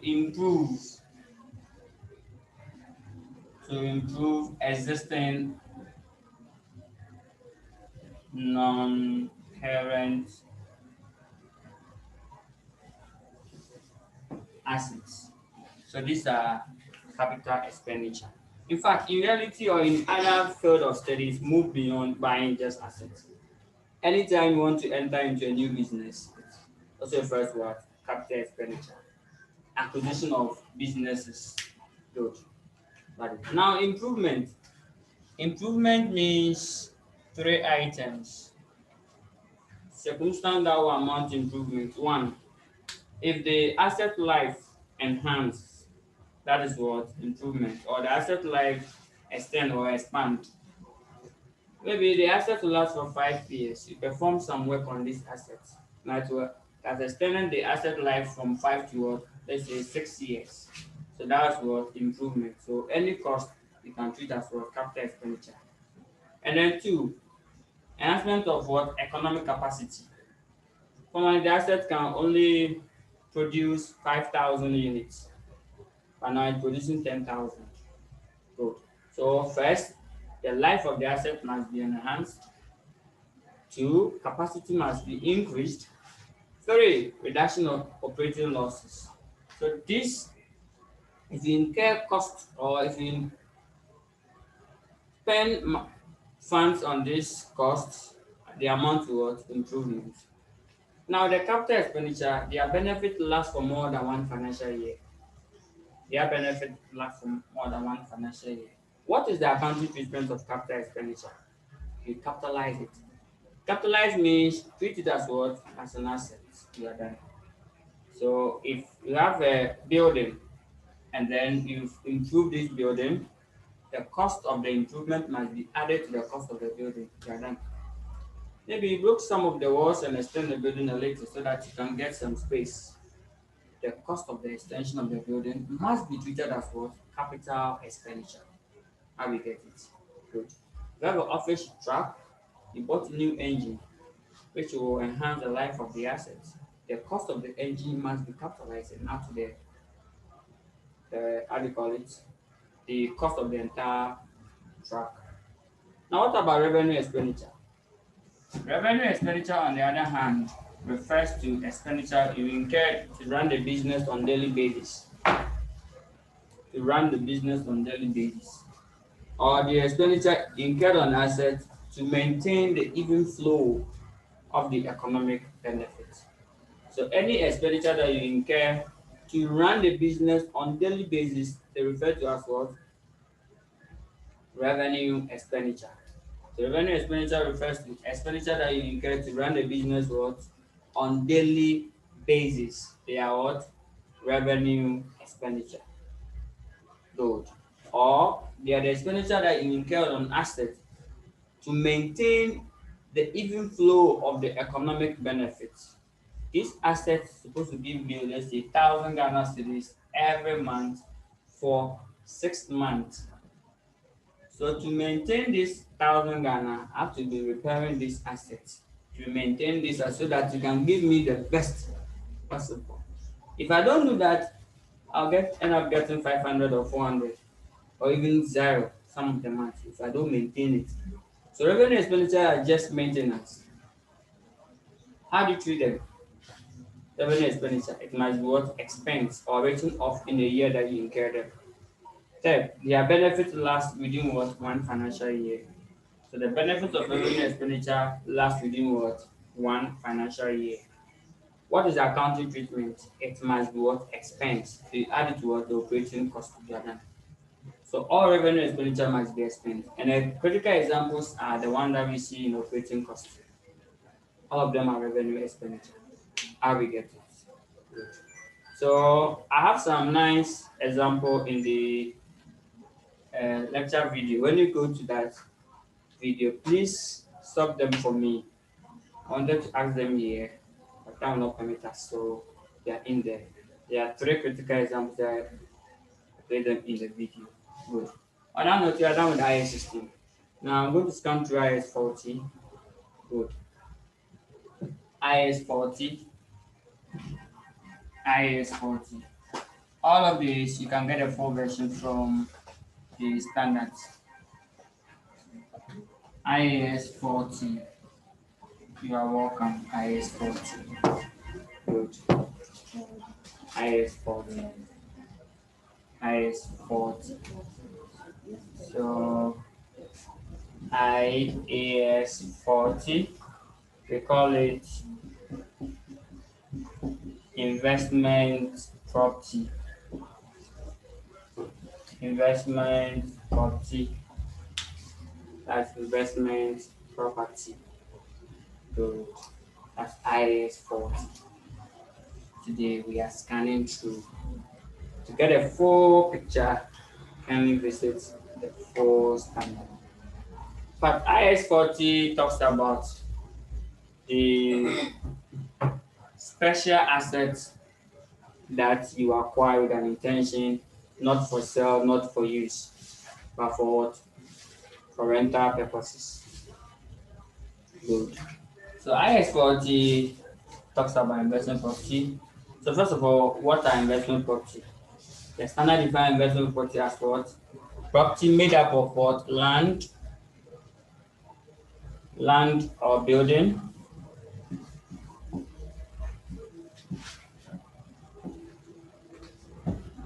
land or building, or parts, or both. Good. So it means that you cannot have motor vehicles or investment property. You cannot have office furniture as well investment property. You can't hold them as investment property. It must be of what? Land or building or part of a land or part of a building or both the land and the building. I be get the definition very well. Good. I remember one of the yes. ICA examiners asked them to define investment property. But the definition is very long. So I'm using three features. So you combine these three features together, that's the definition for investment property. It's very long. So first, they are saying they are property made up of what? So they are property made up of land or building or parts of both. Acquired by an entity with an intention not for use in production of goods and services. Acquired by an entity. So acquired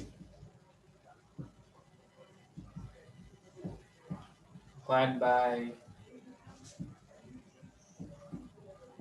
an entity, acquired by an entity not for with an intention not for use. With an intention not for use. So why do you acquire it? With an intention not for use in production of goods and services or for sale in an ordinary course of activity. In fact, let me just explain this long version. You acquire assets that you are not going to use it, nor sell. That's all. That's the meaning. So they are land and building or part of both, acquired by an entity. That entity are not going to use the asset or not to what sell this asset. Then what will be the reason? Why? Is there any idea? Office company that they need money, they need profit. They will acquire this land, maybe somewhere East level. They say they're not going to sell this land and get money. Them too, they're not going to occupy the land and use it. No, the land just must be there. That's how. What will be the reason? Thank you. So, but for but for rental income,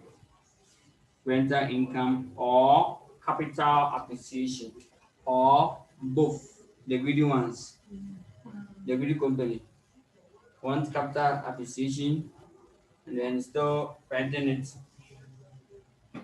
So for rental income or capital appreciation, or both. Yes, I'll still rent it, but when the value appreciates, I'll sell it at higher amount. For now, I'm not selling it. I'm waiting. If the value appreciates, let's say 10 times the original value today, then I'll sell it at that date. and then get more returns. That is it. Good.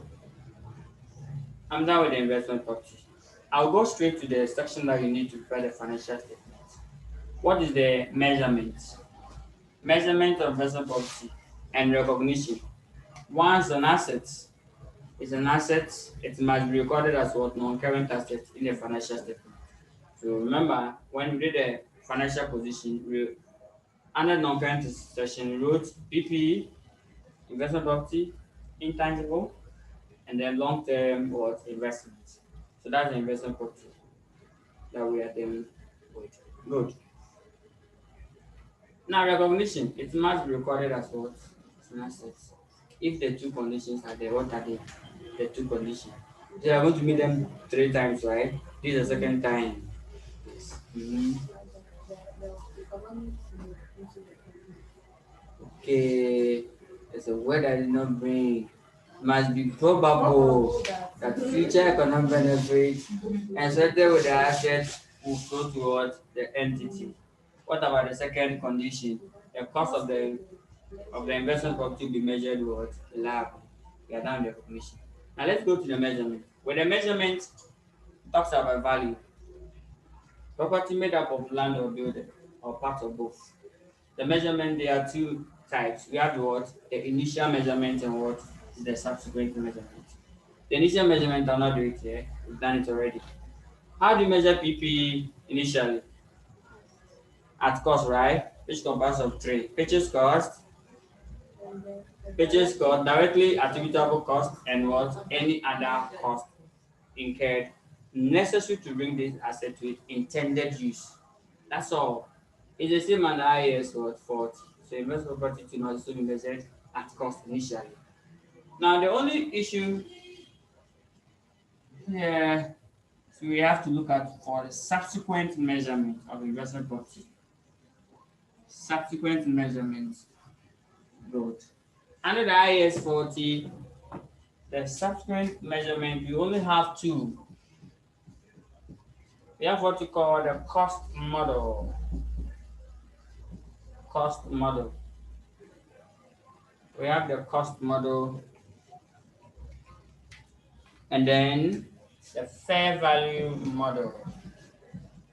Fair value model. Fair value model.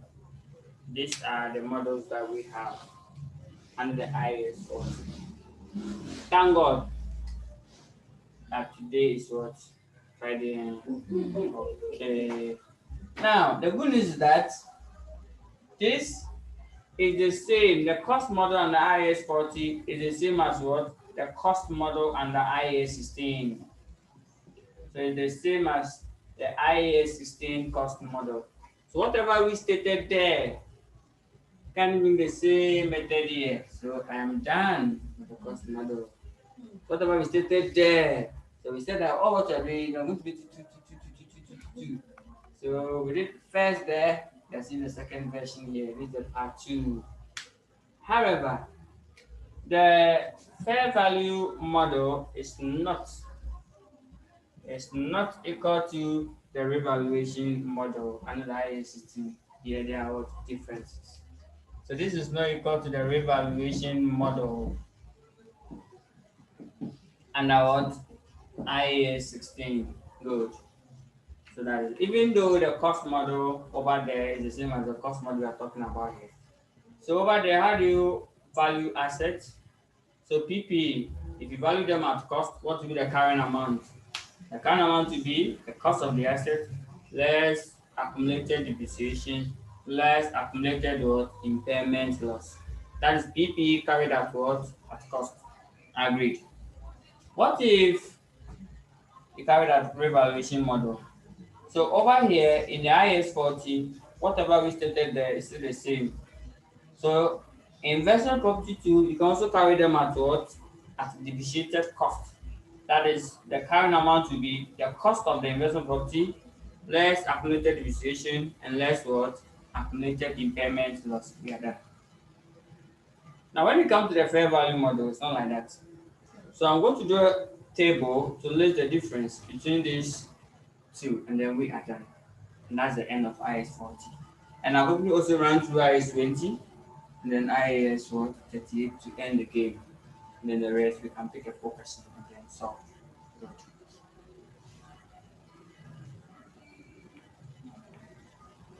Okay. Now let's look at the difference between the fair value model and IAS 40 and then IAS 16 they call it what? Revaluation model. Don't tell us there is a difference. But I will mention it for you when we are asking you to tell us the difference. Good. So what are the differences between the revaluation model and fair value model? They are not the same. They are two different things altogether. Even though revalued amount is the same as what? Fair value. Even though revalued amount is the same as fair value, but these two items are what? Different. Good. So now let's see. So we draw a nice table here.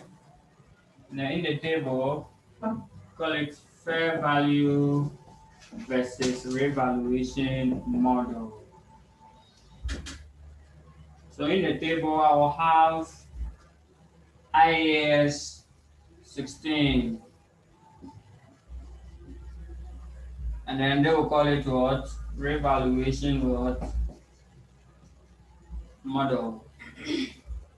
Then I'll have what you call IAS what? 40 and a review. We call it what? Fair value model. What's the difference? Then I also give a distinction. What caused the difference? So let me write that one here. Item. So I'll give you like 3 up to 4. You look at for one. Whichever one I state for you, you have to add what? Additional ones to it to make up to 5. You know 5. Yes, 5 is okay. 1. The first item is depreciation. Over here, yes, we depreciate the asset. The asset is what depreciated. So we charge depreciation. So depreciation is charged. So depreciation is charged. We charge depreciation. Over here, no depreciation. Wow, that's good news. No what? Depreciation. The asset is not depreciated. So it means that if you do have investment property, land or building that you are renting it out, please don't depreciate it if you are carrying that what fair value. If you are using a fair value model, no depreciation. Wow, then that's good news. Oh. No what? Depreciation. Not at all. Wow, good. Difference number two. Difference number two. How do you find the carrying amount? So number two is the carrying amount at the end of the reporting period. Carrying amount at the end of the reporting period. Let's take the IA 16. How do you find the carrying amount on IA 16?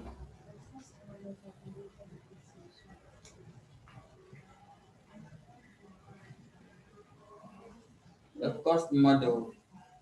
This one, You're talking about revaluation. thank you. Revaluation model. So it's a fair value less than. So fair value less subsequent accumulated what depreciation and its sister impairment. Good. Now under the IAS 40, you don't need to worry yourself because we don't charge depreciation. What do? It's equal to the fair value at the end of the reporting period. So the current amount is what? The at fair value at the end. No depreciation. Yeah, done. Let's go to difference number 3. Difference number 3. Now, can I use a container or a kiosk as investment property? So that's a trial. And then the real estate, so that if adding properties to your name, right? So and so properties, so and so real estate properties. Investment. So some of them even add investment to it. So this investment properties. Are they investment properties? Because they buy and sell land. Good. That's your two trial way. Now the next one that we talk about it is the changes in the fair value. How do you report it? But I'm not doing mathematics here. So changes in the fair value. How do you treat it? How do you treat the changes in fair value? Now, with the revaluation model, the changes we call either revaluation gain or what? Loss. So revaluation gains are treated in where? So tell the examiner that revaluation gains goes to where? OCI. What about revaluation loss? Operating expense, that's the P&L, right? Great. Now, with the investment property, very important.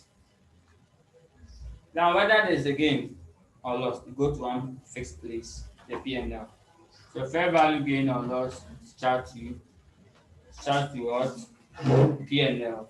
It must be reported in a P&L. So fair value gain or losses are recorded in where? Are reported in the P&L. Unlike the revaluation model, where if it's a gain,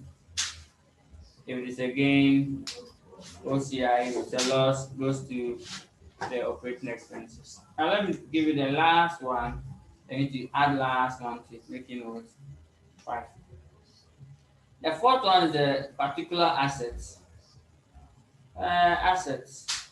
The asset that you can apply. The revaluation model can be applied to all assets, right? All assets. Whether it's land or building or motor vehicle, you can still revalue them. What about investment property? It's only what land and building cannot be applied to motor vehicle because motor vehicle is not land, it's not also a building. How we get it? So with the revaluation model can be applied to all assets, but the fair value model can only be applied to what? Land or building. Property in terms of land or property made up of land or building. We are done. So I am done. All what you have to do is this. This is my section. Now let's go to work hard. There's a question called work hard or finish hard. Work hard or finish hard. Work hard or finish hard. There's a question in there. Work hard or finish hard. Or we are done. Any of them. We are done. That's the end of IS 40. So we go to the question, last page. Okay, the examination question with that answer. That's the tutorial questions. Tutorial question 4 should be that one. Yes, tutorial question 4. That's we are done. Tutorial question 4 or last certain intervention question. Tutorial question 4. Good. Now there's a note. There's a note.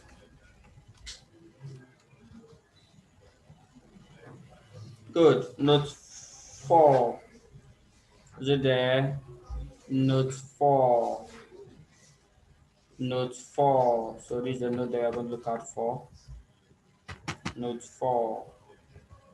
Okay, note 4. Note 4. Now let me read note 4. It says this. The company uses the fair value model of IAS 40.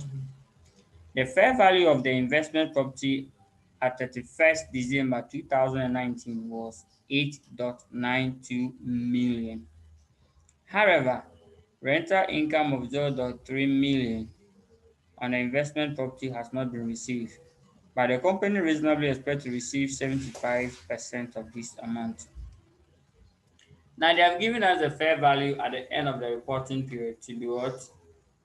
8.92 million. Let's go to the trial balance and see whether the value at the start bigger than that.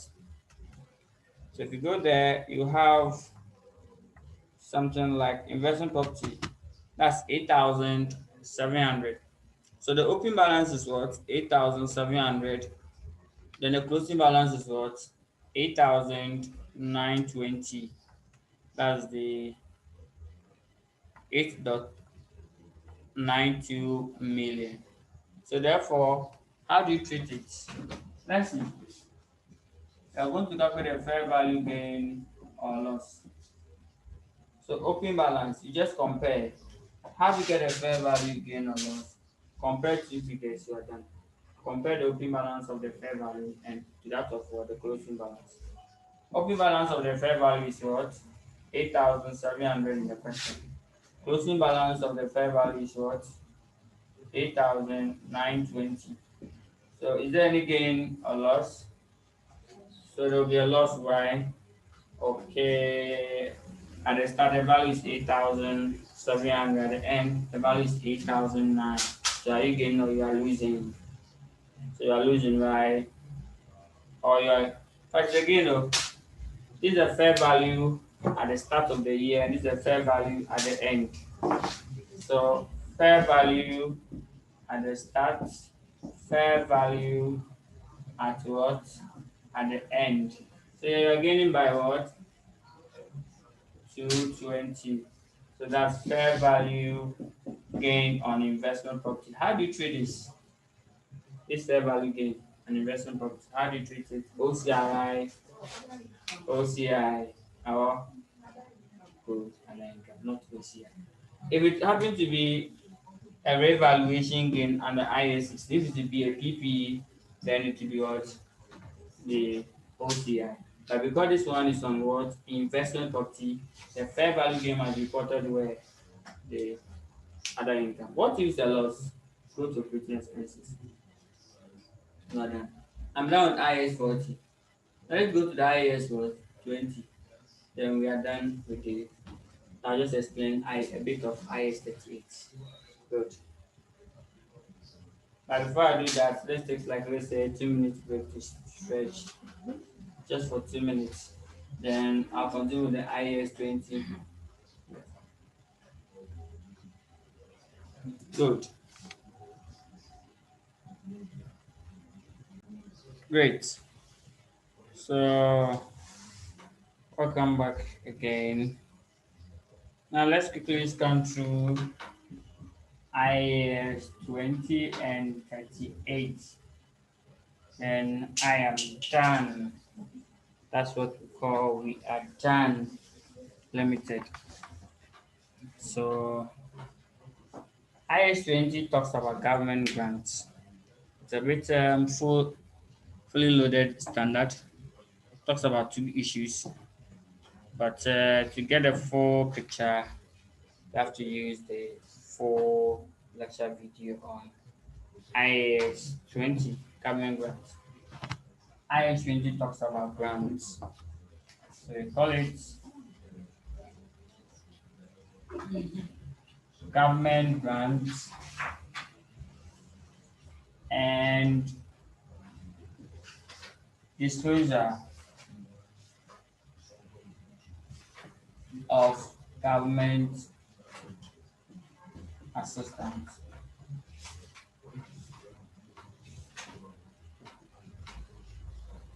Good.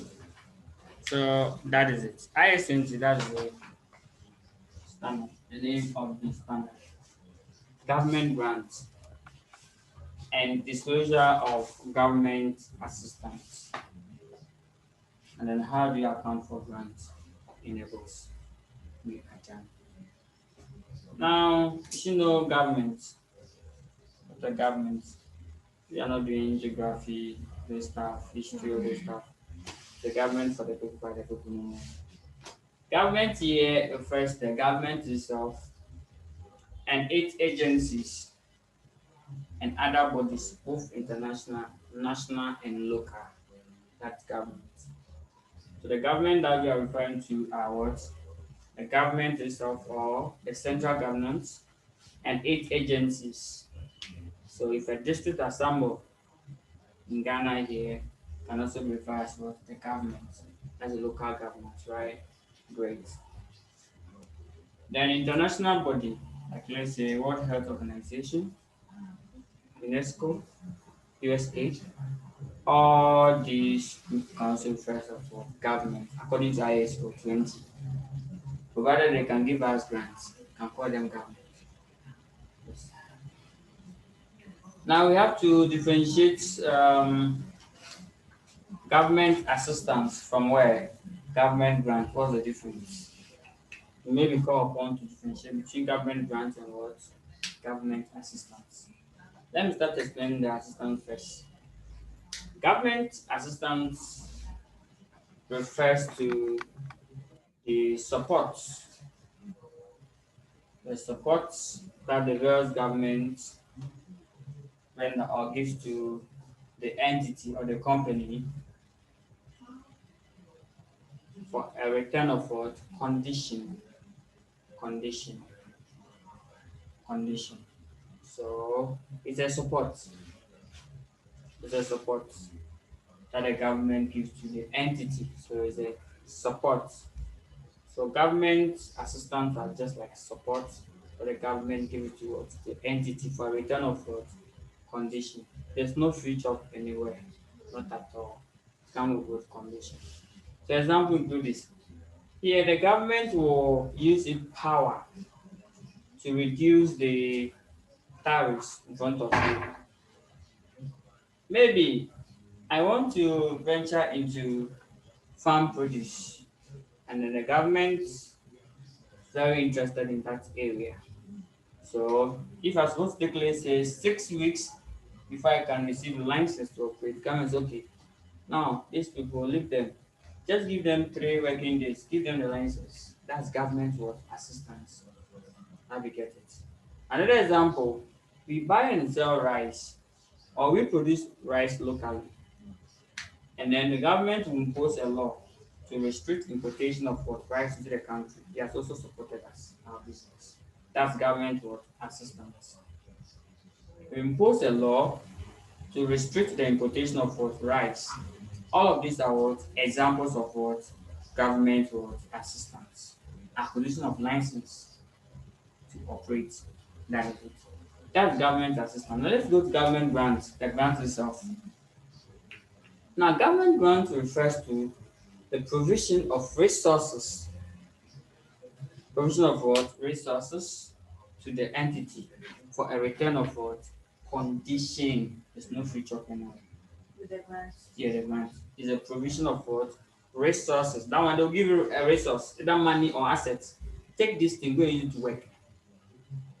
If you fail to use it for the prescribed condition or prescribed work, they will ask you to return the resource back. Yes, we ask you to repay back the grant. But government give grant to maybe employ new or local staff. About 80% of your local staff must be 80% of your staff requirement must be local. And then you started employing just 20%, and then the 80% are coming from your home country or outside. You actually pay back the grants. So grant two, there's no like free job like government giving free money. No, it's not nothing like that. That is it. So that's a grant. So what's the difference between grants and then assistance? So the difference is that grant is transfer of what? Resource. Transfer of what? Resources. That's a grant. It can be money. Most of it is money, funds. But it can also give you a capital asset. Government can buy, let's say, machines, production machines, and give it to you. You to go and produce. It's a grant. Good. So that is it. So government grants basically refers to the transfer of resources to entities by return of what condition. That's all. Then the government assistance are what? Just a support. Now they're not going to give you any money, not at all. You say you want to operate, okay, come. We'll give you license, free job.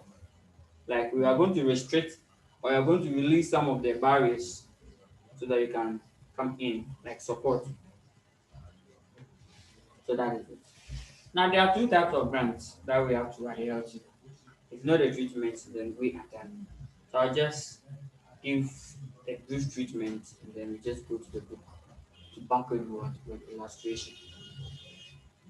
Now with the grant, we have the grant that relate to what? Expenditure, or grant that relate to expenses, and grant that relate to what? Assets. Good. So you have what we call revenue grants and what? Capital grants. Revenue grants and what? Capital grants. These are the two types of grants that you have to adhere to. That's all. If you know the treatment of this, that's the end of the game. So revenue grants. Revenue grants. Here, government will give you money or will give you a resource to cater for some of your operating costs. Of your operating cost for a return of what? Condition. Still, there's no future. Good. So that is it. So if the government award you 50,000 for employing fresh graduates for let's say a period of 3 years, it amounts to what? Revenue grants. So any resource that you're going to use to cater for what? Your operating cost can be termed as what? Revenue grants. What about capital grants? Capital grants, they are the resource that government or the entity received to acquire what? Assets. So either the government will give you the assets or will give you money or support you in buying of the assets. Maybe the assets cost is 100,000. Government can pay 60,000 for you, you pay the 20. Good. Or government can pay all of them for you. That's the end. In all case, what matters is the accounting treatment because now they are accountants.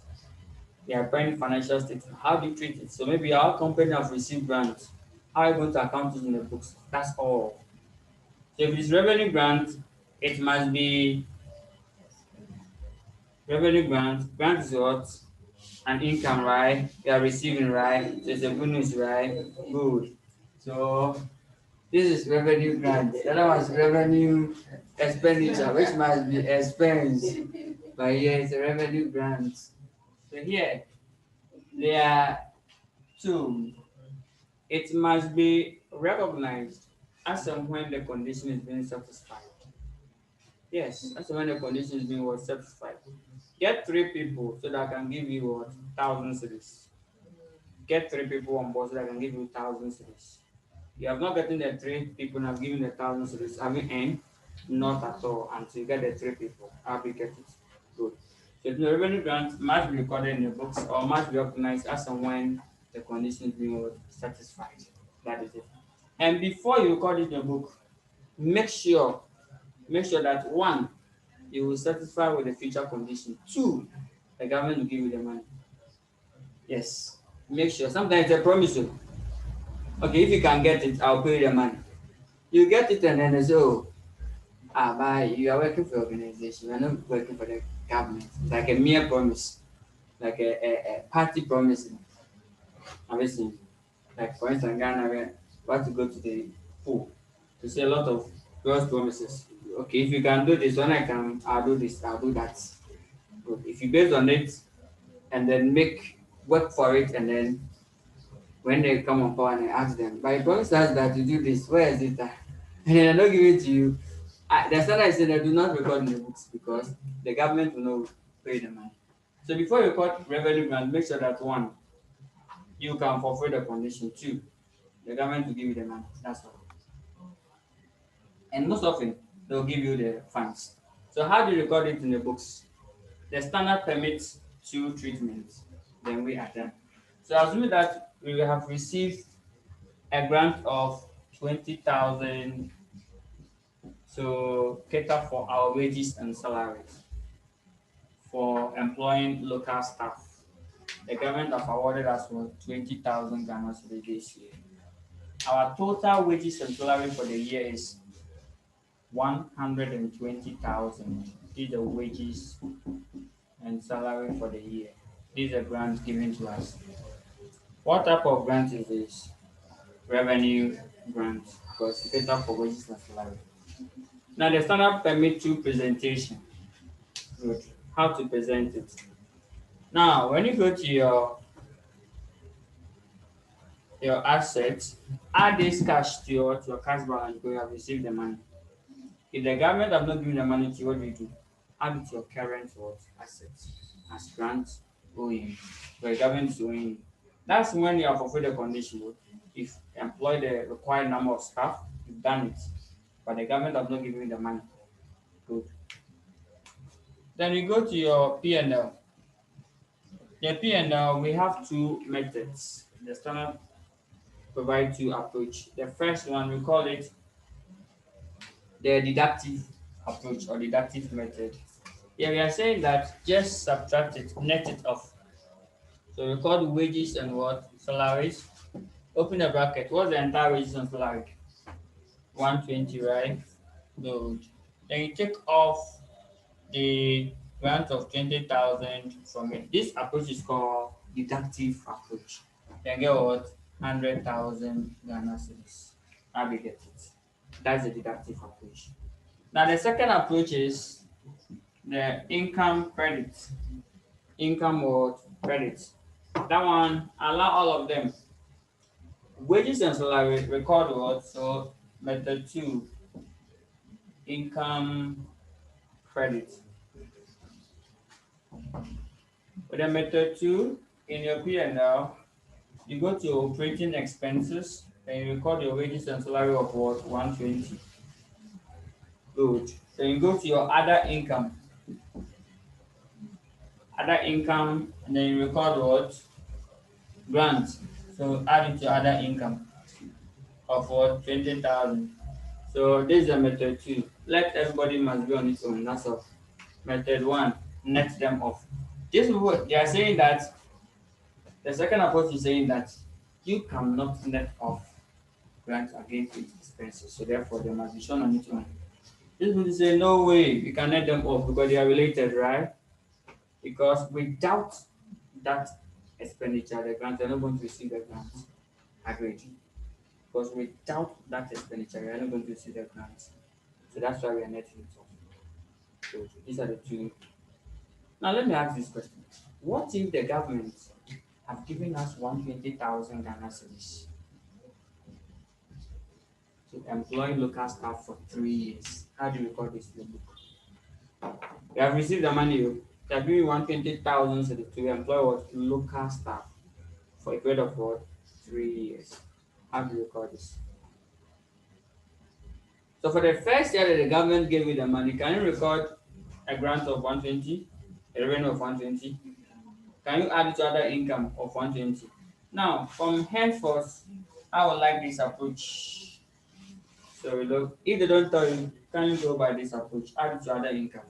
Treat the grant on its own. Add it to what? Other income. If they don't tell you anything, which approach you use? Average. Now tell me how you will treat this. Government have given you a fund of 120,000 to employ local staff for a period of what? 3 years. How do you treat it? One, they've given you the money. They have given you what? The money. You have the money. But we said that before you record the grant in your books, two conditions. It must be probable that you will fulfill the condition. Two, the government will give you the money. Okay, the case that we already give you the money. So let me do what? Your part. Good. So this grant, it means that you have not satisfied the condition fully. But for a period of what? 3 years. So that means you have to divide the entire grant by three. Every year, then you lose a portion to the income statement as well as income, right? So what do you do? So I have something like this. I will have something like this. I'll go to my P&L. So in that situation, in my P&L, year one, year two, and year three. So I'll have to share the grant. We call it amortize. I'll amortize the grant over the what? The period, the three period, or the condition. So therefore, I write here grants. I write here grants. Divide this 120 by what? 3. I'll get what? 40,000. So that means every year I can release what? 40,000 because the government said for what? 3 years. So I cannot tell myself that I've made a grant of what? Other income of 120. Right? The first year the government gave me the money. No, it's for 3 year period. So therefore, here will be what? 40,000, right? Here will be what? 40,000. Here will be what? 40,000. Agreed. So that's how I record it. Then when I go to the financial position, at the end of the year one, year two, and year three, I will show a liability, but here I'm showing total liability, but it has entered the show. So liability. Now the liability, I will show a liability of the remaining amount. What was the total amount received? 120. At the end of the first year, I've been able to satisfy what? 40,000, right? So left that much? 80. So I'm owing the government a condition of 80. If I fail, I have to hand over the 80,000 to government. If at the end of the first year I'm unable to, at the end of the second and third year, so I'm not able to employ the local staff, I have to hand over the 30,000. Because that's why I've not shown it as income. So I'm waiting as someone I fulfill because I know that this government, if you don't fulfill the condition, they'll ask you to pay back, especially when there's a change of what government, when there's a switch of government. Good. What about here? I've reduced 40 again, so let me do what? 40,000. So I'm owing 40,000. The last year I released it, so to be cash. So that's how I'm able to account for in your books. Good. That's great. Good. So that's the end of the revenue grants. Now let's go to the capital grants. Just that, fortunate for us, this is how far the good Lord will bring us. By it means that the grants, the capital grants, we use the full section of the video. This one here, trouble. Kindly go through for me. Okay, so the what we've just treated is the revenue, Revenue grants. the methods of Yeah, the two methods, the deductive and the income credit approach. You will see the same two method in the capital grant. They will come with a different name, but they are the same. Good. So basically, that is it. So we will end here by please and please again, kindly use the video. Now I will release a full solution of success and impunction to summarize all what we've done. So when you come, then you go through. In our question solving stage, we will solve them again. So I will release them, but they are already circulated. So I'll just send the link onto the page so that you watch it there. Good. So do you have any question? If there are questions, can you let me know before we close the chapter of today? The 40,000. The 80,000. Okay. We said that we are owing the government a condition, right?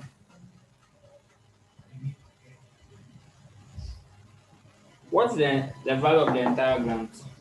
120. And then at the end of the first year, we're able to what, satisfy one out of the three conditions. What's the condition? Over what? 3 years. So the 120 must be shared. So out of the total amount of 120, I'm able to satisfy what? 40. So how much left for me to satisfy it? Left 80. So I'm owing the government of what? 80,000. So in my liability, preferably non-current liability, I'll state 80,000 there. I'm owing government 80,000. Then when I move to the next year, I'm owing 80. I've released what? 40. So let me do what? 40. So now all government 40. So that's the third year I'll satisfy and here will be dash. The same way I won't do for the government grants. But with the government grants and the IS 38, I think we will use the full section to do that. So on that note, we have successfully completed the financial statement preparation. What's left for us to articulate, consolidate, summarize all what we've done together and prepare the national budget. What we prepared there was the components, all the ministry and departments. So now we have to now sit down, Minister of Finance have to sit down and collate the budget together. So that is it. So we have to sit down and go through all of them so that we will be fine. Good. So thank you very much for coming. You can try and go through the previous videos for me. Okay, good. That'll be fine.